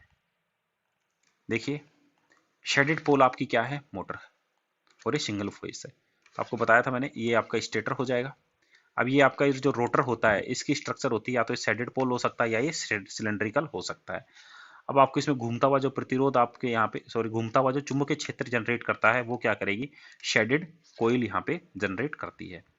ठीक है, इसमें देखिए क्या नहीं लगाते, रेजिस्टेंस लगाएंगे नहीं इसमें वाइंडिंग में कभी भी, क्योंकि रेजिस्टेंस का फॉर्मूला आर है और वाइंडिंग में हमेशा एल लगता है। ठीक है, इंडक्टर नहीं, यहाँ पे मेन क्या करें, शेडिंग कुंडली होते हैं इसमें शेडेड पोल वाली में। ठीक है, नाम ही इसका इसीलिए दिया जाता है shaded pole single phase induction motor.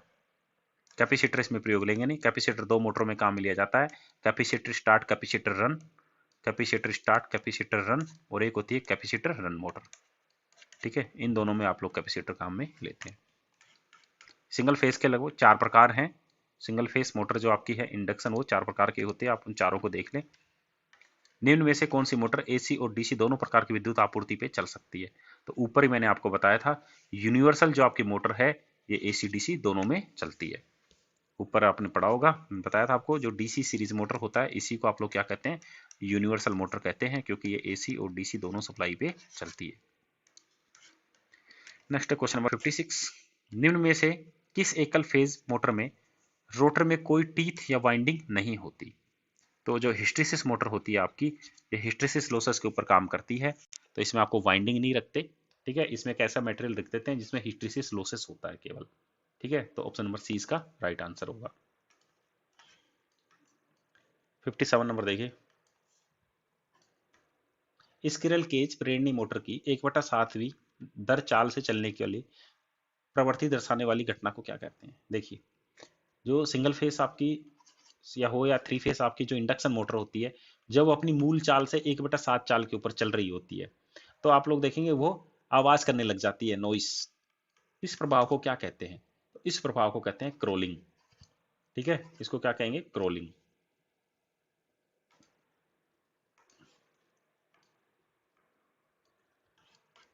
Question number 58। Hysteresis motor का रोटर किसका बना होता है? तो हिस्टेरिसिस मोटर होगा, है ना, आपकी उसका जो रोटर होगा आपको बताया था वो ऐसे मटेरियल से बना होगा जिसमें हिस्टेरिसिस लॉसेस हो। तो इसको आप लोग कहेंगे क्रोम स्टील का ये बना होगा। क्रोम स्टील में हिस्टेरिसिस लॉसेस ज्यादा होते हैं, इसलिए इसको बना दिया जाता है। नेक्स्ट है 59। प्रेरण मोटर में क्रोलिंग मुख्यतः किसके कारण होती है? तो क्रोलिंग किसके लिए होगी? मोटर में क्या हो जाएगा? अनबैलेंस अगर आपका टॉर्क हो जाएगा, मोटर में विकसित अनुकंप, ठीक है, लोड आपने उसमें चेंज कर दिया तो उसमें क्या हो जाएगा? क्रोलिंग होने लग जाएगी। Question number 60। एयर ब्लास्ट परिपथ वियोजक किस प्रकार की वायु प्रयुक्त होती है? देखिए इंग्लिश में इसको कहते हैं air circuit breaker. Air circuit breaker, ठीक है।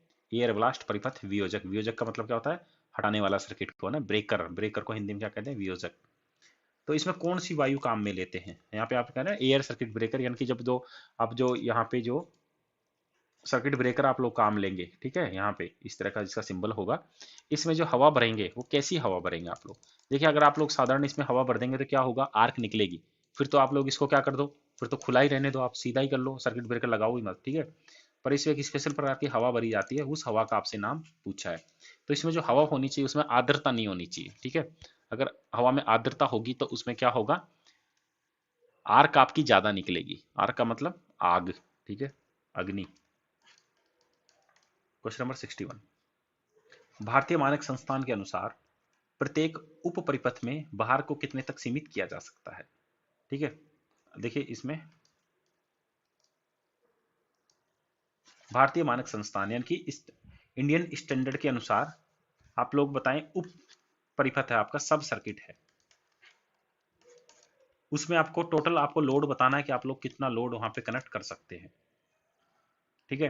तो उप सर्किट में आप लोग टोटल अगर लोड बात करें तो वो 3000 वाट तक आप लोग उसमें कनेक्ट कर सकते हैं।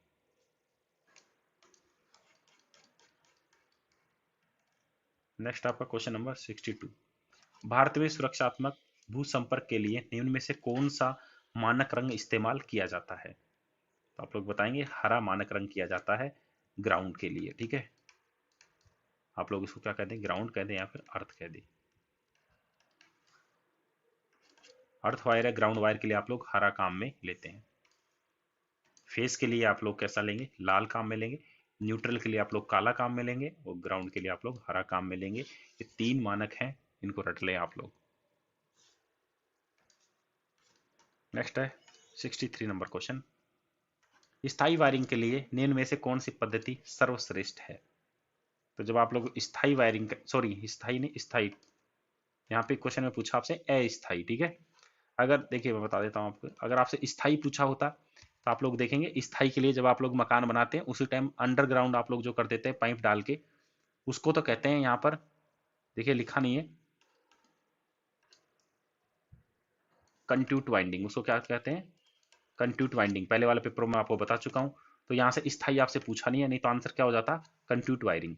अब अस्थायी पूछा है तो अस्थायी आपको पता होगा उद्योग वगैरह या फैक्ट्री वगैरह में टेम्परेरी काम करने के लिए आप क्या लगा देते हैं? क्लिप लगा के क्या करेंगे, किसी दीवार के ऊपर जो वायर है उसके आप सिंपल क्लिप लगा देते हैं वायर के दोनों तरफ, और इस प्रकार की वायरिंग को कहते हैं क्लिट वायरिंग, ठीक है।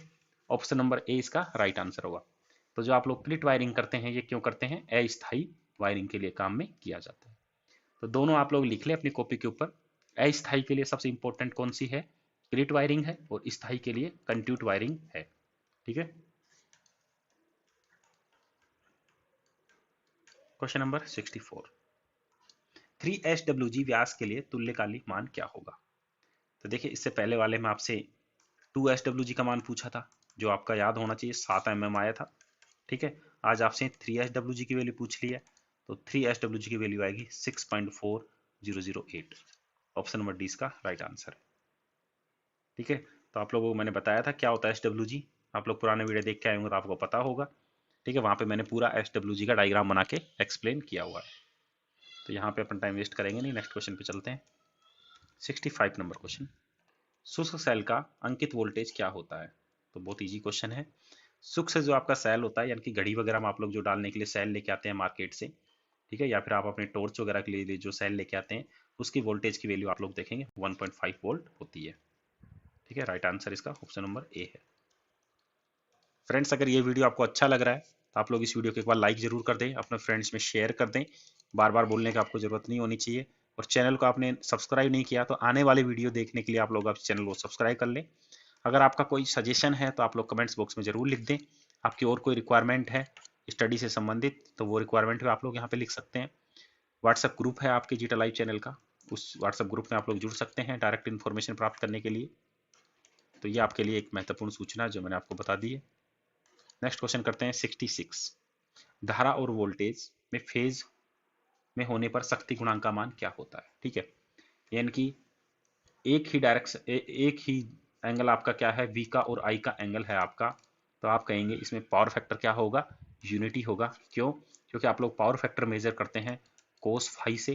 ठीक है, जब दोनों एक ही दिशा में हैं, एक ही फेज में हैं, तो फाई की वैल्यू क्या आएगी, 0 आएगी। तो आप लोग पुट करेंगे कोस 0, और कोस 0 का मान आपको पता है 1 होता है, इसलिए मैंने यहाँ पे क्या कह दिया, यूनिटी। ठीक है, शक्ति गुणांक का फॉर्मूला क्या होता है, कोस फाई, और फाई क्या होता है, वी और आई के बीच का एंगल।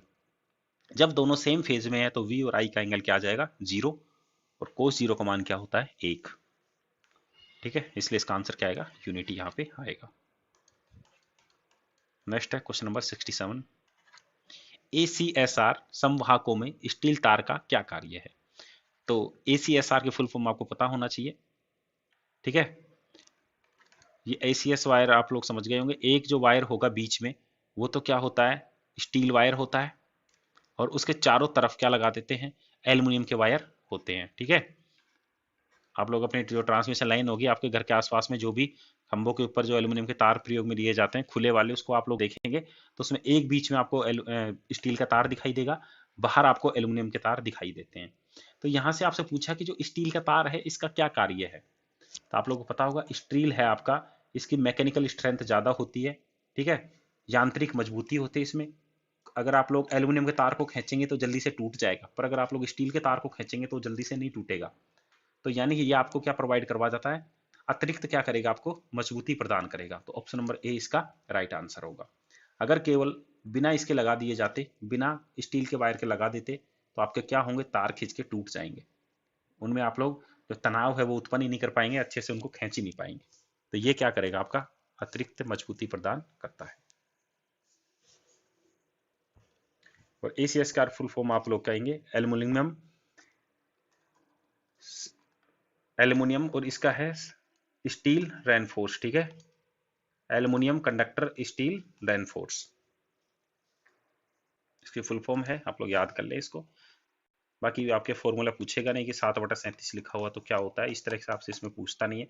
सिंपल बस आपके लिए इंपॉर्टेंट तो यही है कि स्टील का तार इसमें क्यों प्रयोग में लिया जाता है। बाकी ये इसके अलग अलग फॉर्मेट होते हैं, 7/37, 9/72, ये सब पूछेगा नहीं आपके। क्वेश्चन नंबर देखते हैं 68, उप स्टेशन के विद्युत स्विच यार्ड में बजरी या पत्थर का इस्तेमाल क्यों किया जाता है? ठीक है, उप सब स्टेशन का मतलब, उप का मतलब क्या होता है, सब होता है ना, तो सब स्टेशन, सब स्टेशन यानी कि जो 11 केवी और जो 33 केवी का आपका पावर स्टेशन होता है उसको आप लोग क्या कहते हैं, सब स्टेशन कहते हैं। जब आप लोग कभी इसमें गए होंगे तो आप लोगों ने देखा होगा, जहां पर भी ये पूरा स्ट्रक्चर इसका होता है वहां पे नीचे आपके यहाँ पे बजरी या फिर कंक्रीट के छोटे छोटे पत्थर डाल दिए जाते हैं। तो आपसे पूछा गया ये पत्थर क्यों डाल देते हैं? ठीक है, पत्थर किस लिए डालते हैं, क्योंकि आपको पता है इसके ऊपर क्या लगे होंगे, ट्रांसफॉर्मर लगे होंगे। ठीक है, ऊपर ट्रांसमिशन लाइन्स होंगी। अब क्या होता है, ट्रांसफॉर्मर में से क्या होता है, ऑयल कभी रिसाव कर सकता है, ऑयल यहाँ पे नीचे गिर जाएगा, और ऊपर से कभी आग की चिंगारी गिरी तो क्या हो जाएगा, पूरे सब स्टेशन में क्या लग जाएगी, आग लग जाएगी। इसलिए यहाँ पे घास वगैरह ना उग पाए, इसलिए क्या लगा देते हैं, इसमें पत्थर लगा देते हैं छोटे छोटे। ठीक है, कंक्रीट यहाँ पे डाल देते हैं जिसमें घास ना उगे। तो देखिए, अब आप लोग ऑप्शन पढ़ते समझ गए होंगे इसका आंसर। तेल के रिसाव से आग लगना टालना, बिल्कुल सही बात है। अगर तेल का रिसाव होगा और यहाँ पे क्या पड़े हुए हैं, छोटे छोटे कंक्रीट के पत्थर पड़े हैं, तो ये तेल कहाँ चला जाएगा, नीचे चला जाएगा जमीन में। ठीक है, ऊपर यहाँ पे नहीं भरा रहेगा। और अगर सीधी मिट्टी रही यहाँ पे, ठीक है, सिंपल अगर प्लेन मिट्टी होती तो उसमें क्या होता, तेल इकट्ठा हो जाता, भर जाता, तो आपको तेल दिखाई देता, पर कंक्रीट अगर होगी तो आपको तेल दिखाई नहीं देगा। तो आग लगने से रोकना है इसको, बिल्कुल सही है। स्विच यार्ड के भीतर पौधे नहीं उगना, ये भी बिल्कुल सही है, क्योंकि आपको पता है पौधे मिट्टी में उगते हैं, कंक्रीट में पौधे उगते नहीं है। यार्ड की कार्य व्यवस्था सुधारना, ये भी ठीक है, क्योंकि दो सही हो गए तो अब आपको बाकी तो सही समझने ही पड़ेंगे, चाहे आ रहे हो समझ में या ना आ रहे हो, क्योंकि ये दोनों तो आपको पता है कि 100% सही है।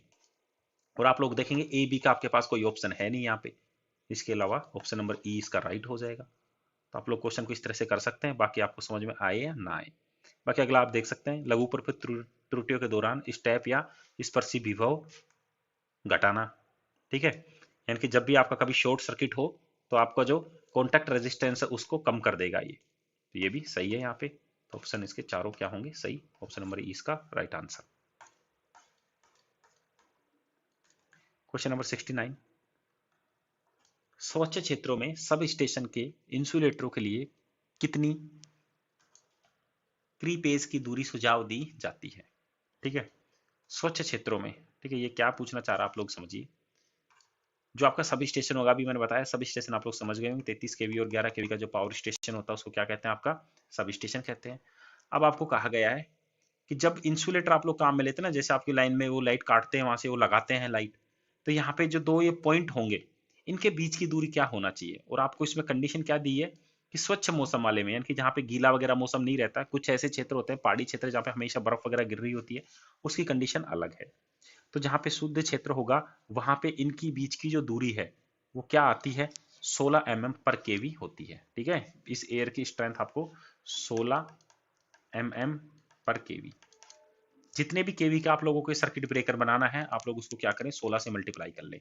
तो आप लोग क्या कह देंगे, अगर मैं कहूँ कि 11 केवी का सर्किट ब्रेकर है तो ये डिस्टेंस कितनी होनी चाहिए सर्किट ब्रेकर के बीच की, तो आप लोग कहेंगे सर 11 गुना कितना कर लेंगे, 16 कर लेंगे, ये आपका आंसर आ जाएगा, लगभग 170 mm के आसपास इसकी डिस्टेंस रखनी चाहिए। तो आई होप आप लोग समझ गए होंगे पूरा कंसेप्ट क्या पूछना चाह रहा है।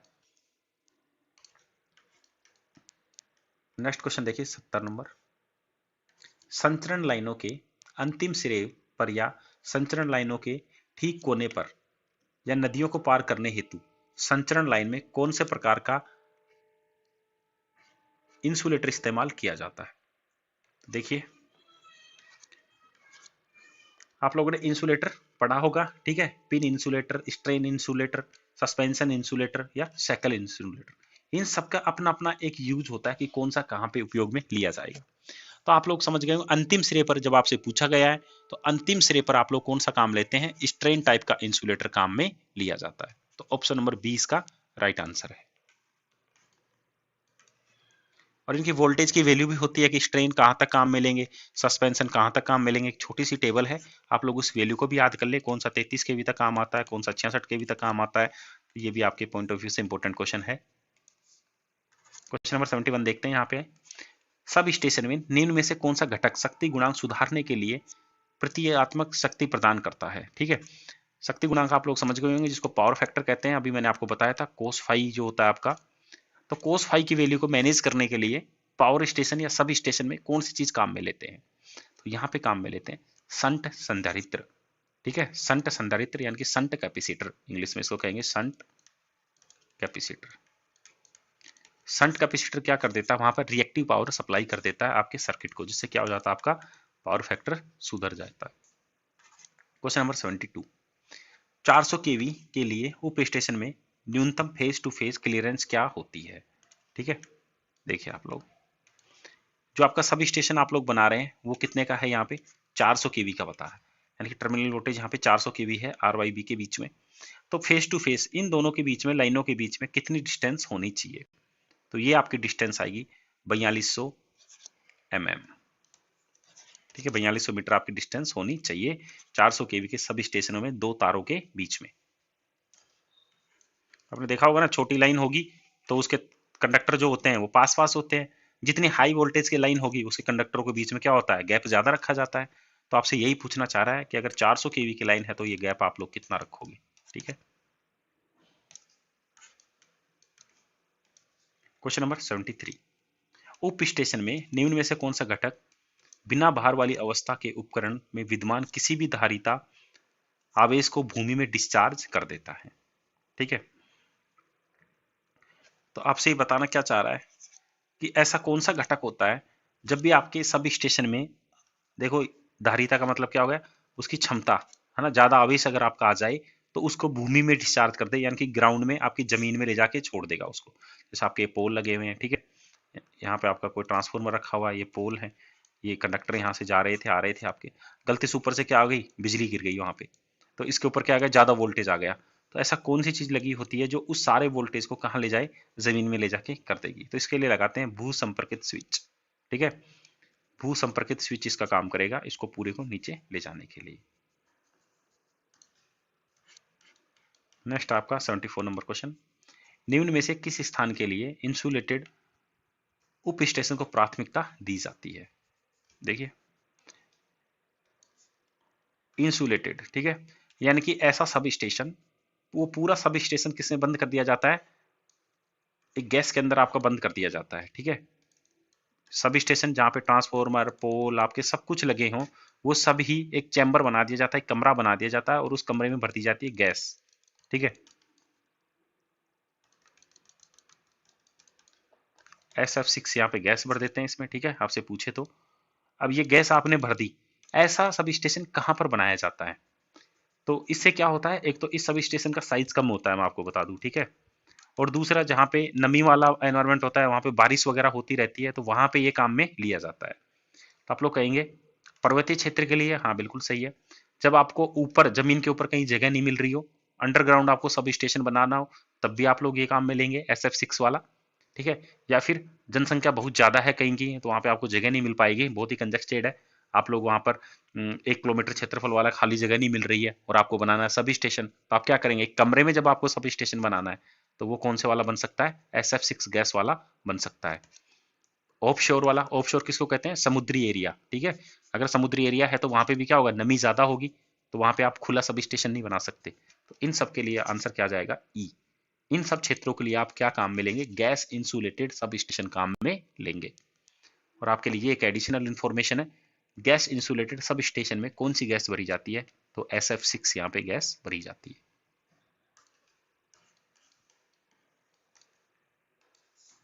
नेक्स्ट अपन क्वेश्चन देखते हैं, निम्न में से क्या एक वेक्टर मात्रक है। ठीक है, एक होता है स्केलर, एक होता है वेक्टर। स्केलर में केवल क्या आएगी, मात्रा होगी, और वेक्टर में उसकी मात्रा प्लस दिशा दोनों होगी। ठीक है, तो यहां से आपसे क्या पूछा है, वेक्टर मात्रक पूछा है, मतलब उसमें मात्रा भी होनी चाहिए और दिशा भी होनी चाहिए। तो आप लोग चुंबकीय क्षेत्र की जो आपकी क्या होगी, तीव्रता होगी, ये क्या कहलाती है, आपकी वेक्टर क्वांटिटी कहलाती है। चुंबकीय क्षेत्र की दिशा में आप चुंबकीय क्षेत्र की तीव्रता में उसकी दिशा भी होगी और उसका मान भी होगा। ठीक है, तो इसका option number B right answer है। क्वेश्चन नंबर देखते हैं 76, किसी दिए गए बाह्य चुंबकीय क्षेत्र के साथ समायोजन में स्वयं को परिवर्तित करने के किसी डायपोल की क्षमता का मापक क्या है। ठीक है, तो डायपोल की क्षमता का जो मात्रक है वो होगा डायपोल गति। ऑप्शन नंबर ए इसका राइट आंसर है। क्वेश्चन नंबर 77, निम्न में से क्या एक पैरामैग्नेटिक पदार्थ का उदाहरण है। ठीक है, पैरामैग्नेटिक पदार्थ यानी कि जिनकी चुंबकीय क्षमता क्या होगी, कम होगी। ठीक है, तो आप लोग तांबा देखेंगे, तांबा फेरी मैग्नेटिक पदार्थ मैं आपको बता दूं। ठीक है, इसकी चुंबकीय क्षमता ज्यादा होती है, चुंबकीय पदार्थों को आकर्षित करता है, चांदी भी यहाँ पे करेगी, सोना भी करेगा, कोबाल्ट भी करेगा, तो ऑप्शन नंबर डी इसका राइट आंसर आएगा। टंटालम क्या होगा, आपका पैरामैग्नेटिक पदार्थ होगा, ये चुंबक से आकर्षित नहीं होने वाला। क्वेश्चन नंबर 78, किसी पदार्थ का वह गुण जो सरलता की व्याख्या करता है, जो मैग्नेटिक फ्लक्स भाग में स्थापित करता है, वह क्या होता है। ठीक है, यानी कि जो चुंबकीय फ्लक्स है आपका, वो किसके थ्रू फ्लो होगा, तो चुंबकीय क्षेत्र जो आपका फ्लो होता है, जैसे किसी कोर वगैरह से फ्लो होता है। ठीक है, तो यानी कि इसकी पारगम्यता क्या होनी चाहिए, अधिक होनी चाहिए, तो ऑप्शन नंबर सी इसका राइट आंसर होगा। ठीक है, चुंबकीय सरलता की व्याख्या कौन करता है, पारगम्यता करती है। ठीक है, जिसको आप लोग म्यू से रिप्रेजेंट करते हैं, म्यू। और जो इलेक्ट्रिक फील्ड होता है वो आपका एप्सिलॉन से रिप्रेजेंट किया जाता है। अगर आपसे इलेक्ट्रिक फील्ड पूछता तो आप लोग ये एप्सिलॉन वाले की बात करते, और यहाँ पे पारगम्यता चुंबकीय क्षेत्र जिसको आप लोग म्यू से रिप्रेजेंट करते हैं। नेक्स्ट क्वेश्चन नंबर 79, परमलॉय का मुख्य भाग क्या है? तो जो कि परमलॉय है इसका मुख्य भाग क्या होता है? निकिल धातु होती है। क्वेश्चन नंबर 80, तत्व जिसकी पारगम्यता इसके मुक्त स्थान की तुलना में कम होती है वह है, तो जिसकी पारगम्यता सबसे कम होती है वह क्या कहलाती है? डायामैग्नेटिक। ठीक है, पैरा और जो आपका डाया होंगे इनकी एक से क्या होती है? कम होती है। ठीक है, पारगम्यता। तो यहाँ पे आप लोग आंसर करेंगे डाया मैग्नेटिक पदार्थ होंगे इनकी मुक्त पदार्थ से भी कम होती है। निम्न में से क्या परम उपकरणों का उदाहरण है? ठीक है, परम उपकरण क्या होते हैं? यानी कि जिनकी शुद्धता मापने के लिए अपन किसी दूसरे इक्विपमेंट का उपयोग नहीं करते, वो क्या होते हैं? एक्यूरेट होते हैं। तो इनमें से जो सबसे एक्यूरेट आप लोगों को देखेंगे गैल्वेनोमीटर होता है। ठीक है, किसी दूसरे इक्विपमेंट की भी शुद्धता नापने के लिए आप लोग क्या काम में लेते हैं? गैल्वेनोमीटर। तो यहाँ पे आंसर आ जाएगा गैल्वेनोमीटर, जो ऑप्शन नंबर ई में दिया हुआ है। जब आपको कभी वोल्टमीटर या फिर एमीटर की भी आपको क्या करनी हो, सत्यता की जांच करनी हो, तो आप लोग क्या काम में लेंगे? इसमें भी गैल्वेनोमीटर काम में लिया जाता है। तो यहाँ पे जो परम उपकरण है वो आपका क्या कहलाएगा? ऑप्शन नंबर ई गैल्वेनोमीटर। 82, परमेबिलिटी का व्युत्क्रमानुपाती क्या होता है? तो परमेबिलिटी का व्युत्क्रमानुपाती रिलैक्टेंस आपका होता है। ठीक है, रिलैक्टेंस ये क्या करता है? चुंबकीय लाइनों को जाने से रोकता है। ठीक है, और परमेबिलिटी क्या कहलाता है? चुंबकीय लाइनों को जाने देती है। जिस तरह से आप लोग ना प्रतिरोध पढ़ते हैं और कंडक्टर जो पढ़ते हैं कंडक्टिविटी, ठीक है, प्रतिरोध का उल्टा कंडक्टिविटी होता है, उसी तरह से परमेबिलिटी का उल्टा क्या होता है? रिलेक्टिविटी होता है। तो ये तो आप लोग किस में पढ़ते हैं? ये तो आप लोग पढ़ते हैं विद्युत क्षेत्र में, और ये किस में पढ़ते हैं आप लोग? चुंबकीय क्षेत्र में। ठीक है, तो चुंबकीय क्षेत्र में आप लोग परमेबिलिटी यानी कि म्यू और एल पढ़ते हैं, ये एक दूसरे के उल्टे हैं। और इलेक्ट्रिक क्षेत्र में आप लोग आर और क्या पढ़ते हैं? यहाँ पे इसको कंडक्टेंस को आप लोग जी से रिप्रेजेंट करते हैं। ठीक है, तो आर और जी जिस तरह से आपका विद्युत क्षेत्र में एक दूसरे के उल्टे हैं, उस तरह से आपके चुंबकीय क्षेत्र में म्यू और एल एक दूसरे के उल्टे हैं। क्वेश्चन नंबर 83, यदि कोई कैपेसिटर 10 वोल्ट पर 0.24 कूलम चार्ज वहन करता है तो इसकी धारिता की क्षमता क्या होगी? तो देखिए, आप लोगों को फिर से मैंने फॉर्मूला बताया था, Q इक्वल टू CV।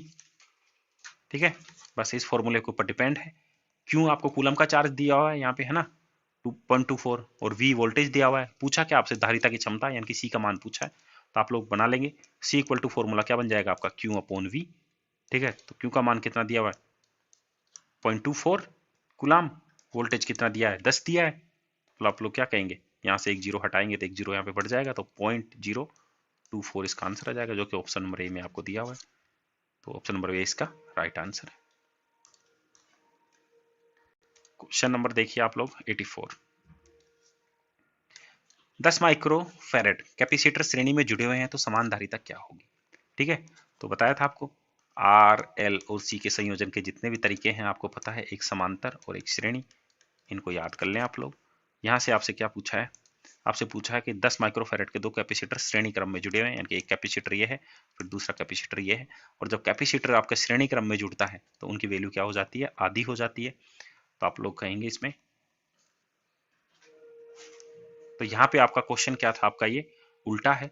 अब कितने जुड़े हुए हैं श्रेणी क्रम में, ये बात यहाँ पे बताई नहीं गई है। तो आप लोग देखिए, इनमें से आप सारे ऑप्शनों को देखेंगे, आपको नहीं दे, देखिए कितना अच्छा क्वेश्चन है आपको दिया है, आपको ये वैल्यू नहीं दी, फिर भी आपको क्या करना है? आंसर करना है।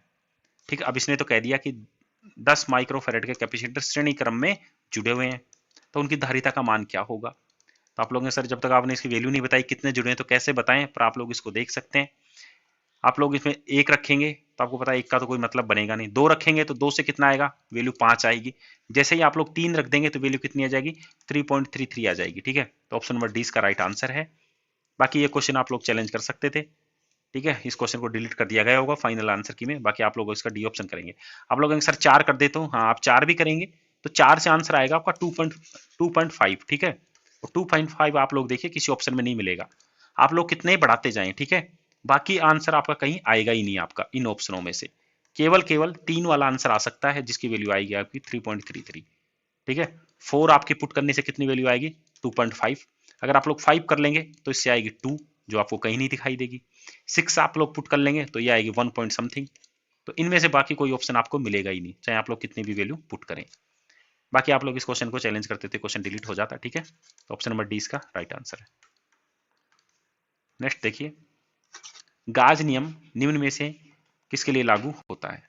ठीक है, तो गाज नहीं है यहाँ पर, गाउस का नियम है। ठीक है, पहले ही बता दिया, कुछ लैंग्वेज में बहुत इतने गंदे शब्द लिखे हुए हैं जो समझ नहीं आएगा। गाउस का नियम है ना। गाउस का नियम किसके लिए लागू होता है, तो गाउस का नियम, ये क्वेश्चन दूसरी बार आया है। ठीक है, गाउस का नियम फील्ड के एक अनंत चार्ज पे सीधे तार पर लागू होता है। हाँ ठीक है, ये भी फील्ड के लिए एक अनंत चार्ज पर किए गए तार पर बल के लिए लागू होता है, ये भी सही है। फील्ड के लिए पॉइंट चार्ज के कारण, ये भी सही है। ऑप्शन नंबर क्या आ जाएगा इसका, सारा। ऑप्शन नंबर ई इन सब के ऊपर लागू होता है गाउस का नियम। क्वेश्चन नंबर 86, यदि किसी कैपेसिटर के समांतर प्लेटों का अलगाव बट गया है तो इसकी धारिता का मान क्या होगा। ठीक है, अलगाव मतलब उनको जो अलग करने वाले थे प्लेटों को जो, तो उसका मान क्या होगा। तो आपको पता कैपेसिटर का फॉर्मूला होता है C = epsilon A upon D। ठीक है, अब क्या किया यहाँ पर, यहां से इसको कह रहा है कि प्लेटों का समांतर जो आपकी प्लेट है इनका अलगाव बढ़ गया है, यानी कि डिस्टेंस आपने उसकी बढ़ा दी। ठीक है, आपने क्या करी, डिस्टेंस बढ़ा दी यहाँ से, तो फिर सी का मान तो क्या हो जाएगा, कम हो जाएगा यहाँ पे। तो ये जो यहाँ पे अलगाव बट गया है, ये शब्द मेरे को समझ नहीं आ रहा फ्रेंड्स, आप लोग देख लें, इस क्वेश्चन को कमेंट कर दें। ठीक है, ये कहना क्या चाह रहा है, ये वर्ड जो आपके इंग्लिश में कन्वर्ट करने से जरूर आपका समझ आ जाता, पर अलगाव से समझ नहीं आया मेरे को। तो आप लोग देख ले इस क्वेश्चन को। क्वेश्चन नंबर 87, उस समय जब फ्यूज लिंक को गलाया जाता है तो उससे लेकर ओवर करंट में व्यवधान डाला जाता है, तब तक की समय की मात्रा क्या कहलाती है। ठीक है, देखिए होता क्या है, आपका फ्यूज जो आता है, आपका फ्यूज आपने जो लगा दिया है, ठीक है, ये आपका फ्यूज मान लेते हैं, आपका कोई भी आगे सर्किट बना हुआ है। इस सर्किट में जब क्या होगा, ओवर करंट फ्लो होगा आपका, तो जैसे ही यहाँ पर हीट जनरेट होने लगती है, तो ऐसा नहीं होता कि तुरंत आपका फ्यूज क्या हो जाएगा, गल जाएगा। कुछ समय लेता है ये आपका ना, कुछ माइक्रो सेकंड्स का जो समय लेगा आपका ये गलने के लिए, इस सर्किट को ब्रेक करने के लिए। तो वो जो गर्म होने से लेकर और ब्रेक होने तक का जो समय है, उस समय को क्या कहते हैं, तो उसको कहते हैं आर्किंग समय। ठीक है, आर्किंग टाइम इसको कहा जाता है। ऑप्शन नंबर ए इसका राइट आंसर है। पिघलने का समय कोई शब्द नहीं होता है, कई बच्चे करके आएंगे तो ऐसा कोई शब्द ही नहीं होता है। ठीक है, फ्यूजिंग में। 88 नंबर देखिए, किसी उपभोक्ता का संपर्क किया गया लोड 3 किलोवाट है और उसकी अधिकतम मांग कितनी है, 1.5 किलोवाट है, तो उपभोक्ता का मांग कारक क्या है, तो हिंदी में इसको कहते हैं डिमांड फैक्टर, DF। ठीक है, तो डिमांड फैक्टर आप लोग इसकी कैलकुलेट करें, तो डिमांड फैक्टर में क्या होता है, connected load upon maximum demand. ठीक है, तो कनेक्टेड लोड कितना है इसका 3 किलोवाट, मैक्सिमम डिमांड कितनी है, सॉरी ऐसे नहीं आएगा, इसका उल्टा करेंगे है ना, इसमें बहुत कंफ्यूजन रहता है आपका। पूछा क्या आपसे, डिमांड फैक्टर, तो डिमांड फैक्टर आपका क्या आएगा, मैक्सिमम डिमांड बटे कनेक्टेड लोड। ठीक है, ये इसका फॉर्मूला है। तो आप लोग मैक्सिमम डिमांड कितने कहेंगे, 1.5 किलोवाट, और कनेक्टेड लोड कितना किया गया है, 3 किलोवाट। किलोवाट से किलोवाट कैंसिल हो जाएगा, 1.5 में आप लोग 3 का भाग देंगे तो ये आएगा 0.5। तो ऑप्शन नंबर सी इसका राइट आंसर है। वैसे भी अगर कई बच्चों का अगर ये उल्टा भी होता, देखो कितना बढ़िया क्वेश्चन दिया है, अगर बच्चों को एक गलती से उल्टा भी याद होता था, जिस तरह से मेरे को एक बार स्किप हो गया अभी, अगर कई बच्चे इसमें कनेक्टेड लोड बटे मैक्सिमम डिमांड करते तो आंसर 2 आता, जो कि आपको किसी ऑप्शन में दिया ही नहीं गया है। देखो कितनी अच्छी बात है। ठीक है, अगर यहाँ पे 2 नंबर दो भी किसी ऑप्शन आंसर होता तब आप लोग कंफ्यूज हो जाते। ठीक है, एग्जाम में भी, बट इसमें तो कंफ्यूज होने की कोई बात ही नहीं है कि ऊपर कौन सा आएगा और नीचे कौन सा आएगा। आप लोग दोनों से अगर निकालते किसी बच्चे को कंफ्यूजन है तो भी वो क्या आंसर करके आता, यहाँ पे 0.5 ही आंसर करके आता। ठीक है, तो ऑप्शन नंबर सी इसका राइट आंसर है। नेक्स्ट क्वेश्चन देखिए 89। बस प्रॉब्लम क्या होती है कि अपन लोग कई बार क्वेश्चन को देखकर ही डर जाते हैं कि नहीं ये मेरे से नहीं हो पाएगा। ठीक है, तो आप लोग ऐसा ध्यान रखें, और जितने भी फॉर्मूले उनमें ज्यादातर में सब में क्या है, डिवाइड ही है, बाकी तीसरी चीज से किसी का मल्टीप्लाई है ही नहीं। जितने भी फॉर्मूले आपके डिमांड फैक्टर, ठीक है, डाइवर्सिटी फैक्टर हो गया, लोड फैक्टर हो गया, ये 3-4 फॉर्मूले आपके, उन सब में क्या है, केवल दो चीजों का अनुपात ही है। तो 89 देखते हैं, किसी ट्रांसमिशन लाइन में के समान सर्किट में धारिता खाली स्थान के कारण होती है। ठीक है, जो आपकी ट्रांसमिशन लाइन है, यानी कि जो आप लोग वोल्टेज ट्रांसफर करते हैं एक जगह से दूसरी जगह पर, लाइन के समान सर्किट में धारिता का मान, इसमें जो आपका सी जनरेट होता है वो किस चीज की वजह से जनरेट होता है।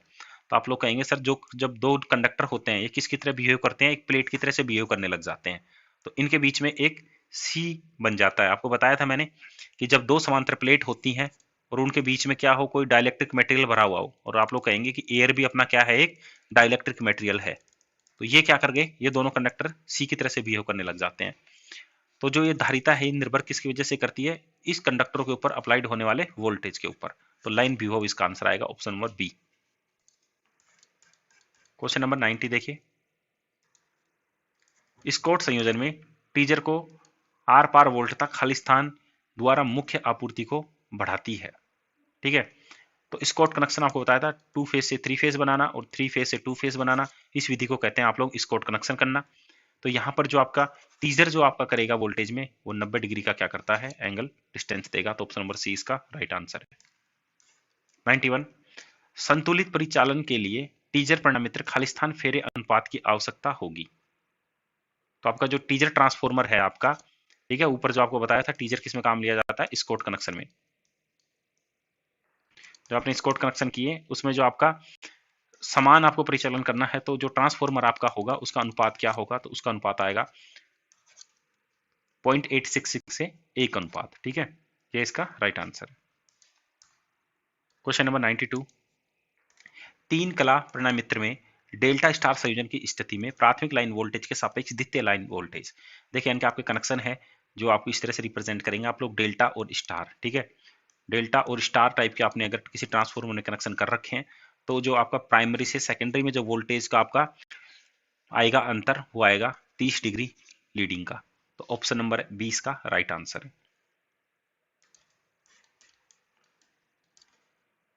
क्वेश्चन नंबर 93, डेल्टा स्टार संयोजन के निम्न में से क्या लाभ है। ठीक है, तो डेल्टा स्टार आपने संयोजन कर लिया, तो इसका क्या लाभ है। तो सबसे पहले तो आप लोग देखिए यहाँ पे डेल्टा और सेकेंडरी में आपने क्या लगा दिया, स्टार।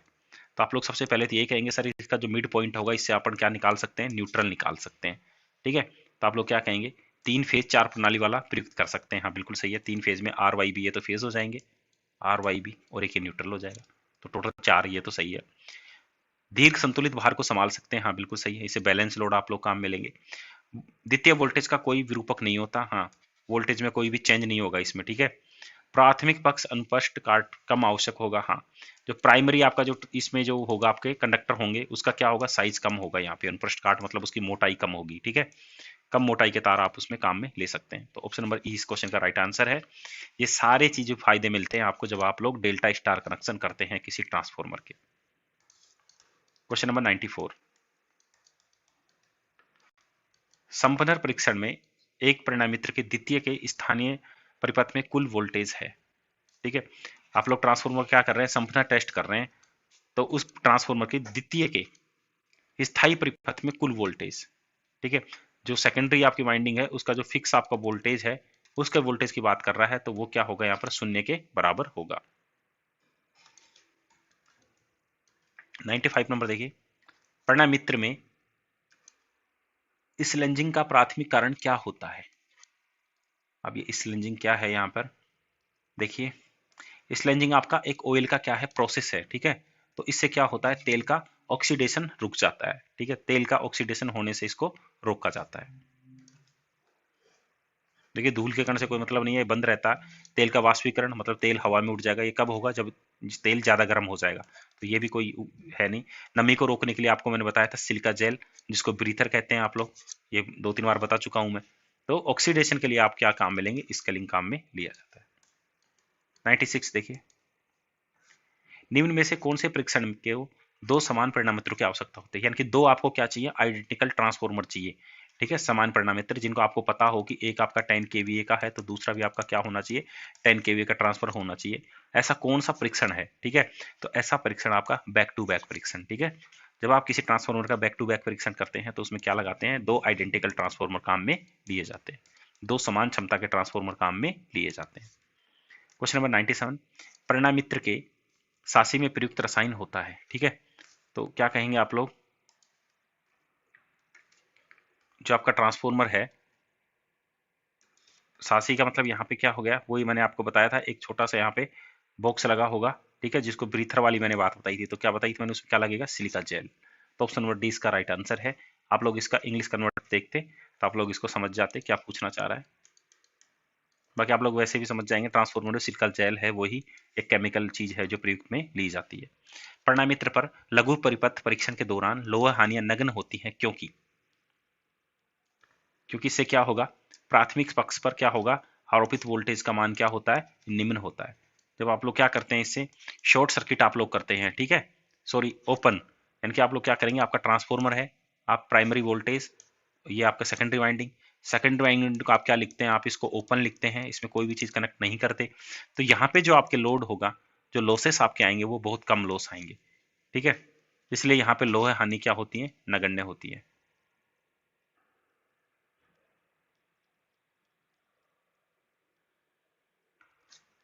सॉरी यहाँ पे लघु शब्द दिया हुआ है, देखिए आप लोग समझिए, यही प्रॉब्लम है हिंदी में, मैंने आपको यहाँ पे एक्सप्लेन कर दिया, इसको लघु का मतलब होगा यहाँ पे शॉर्ट सर्किट, ठीक है।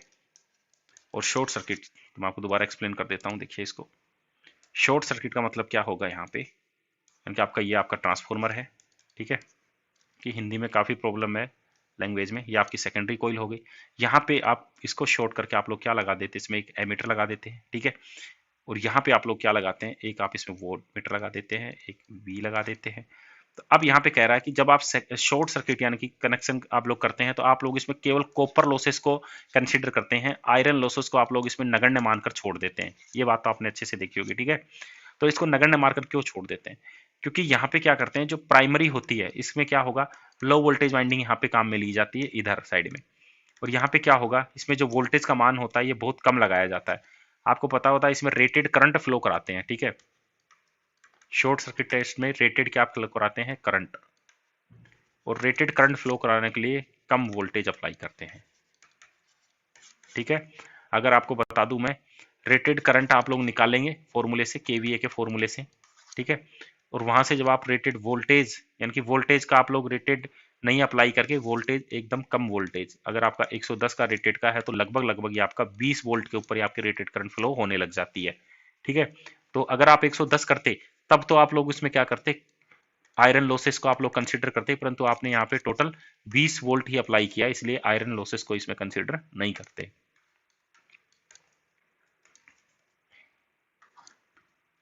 एक सजीव द्वितीय अग्नि के लिए निम्न में से कौन सा अग्निशामक प्रयुक्त होता है, ठीक है, सजीत विद्युत लिखा हुआ, देखिए आप लोग समझ गए होंगे क्या कहना चाह रहे हैं, ये कहना चाह रहा है कि कहीं भी आपके आग लग गई, वहां पर आपका करंट के वायर हैं, ठीक है, वोल्टेज यानी कि इलेक्ट्रिक सर्किट वहां पर है, और वहां पे अगर आपको आग बुझानी है तो आप कौन सी चीज काम में लेंगे, तो वहां पे आप लोग CO2 अग्निशामक यंत्र काम में लेंगे, ठीक है। 4 प्रकार की अग्नि आपने पढ़ी होगी, उनमें से आपको पता होगा विद्युत टाइप की जो अग्नि है उसको बुझाने के लिए CO2 काम में लिया जाता है, ठीक है, पानी काम में ले लेंगे, शुष्क रसायन काम में लेंगे, फोम भी काम में नहीं लेंगे। तो चारों प्रकार की अग्नि आप लोग पढ़ ले एक बार, कौन सी कहां पर उपयोग में लेते हैं बुझाने के लिए।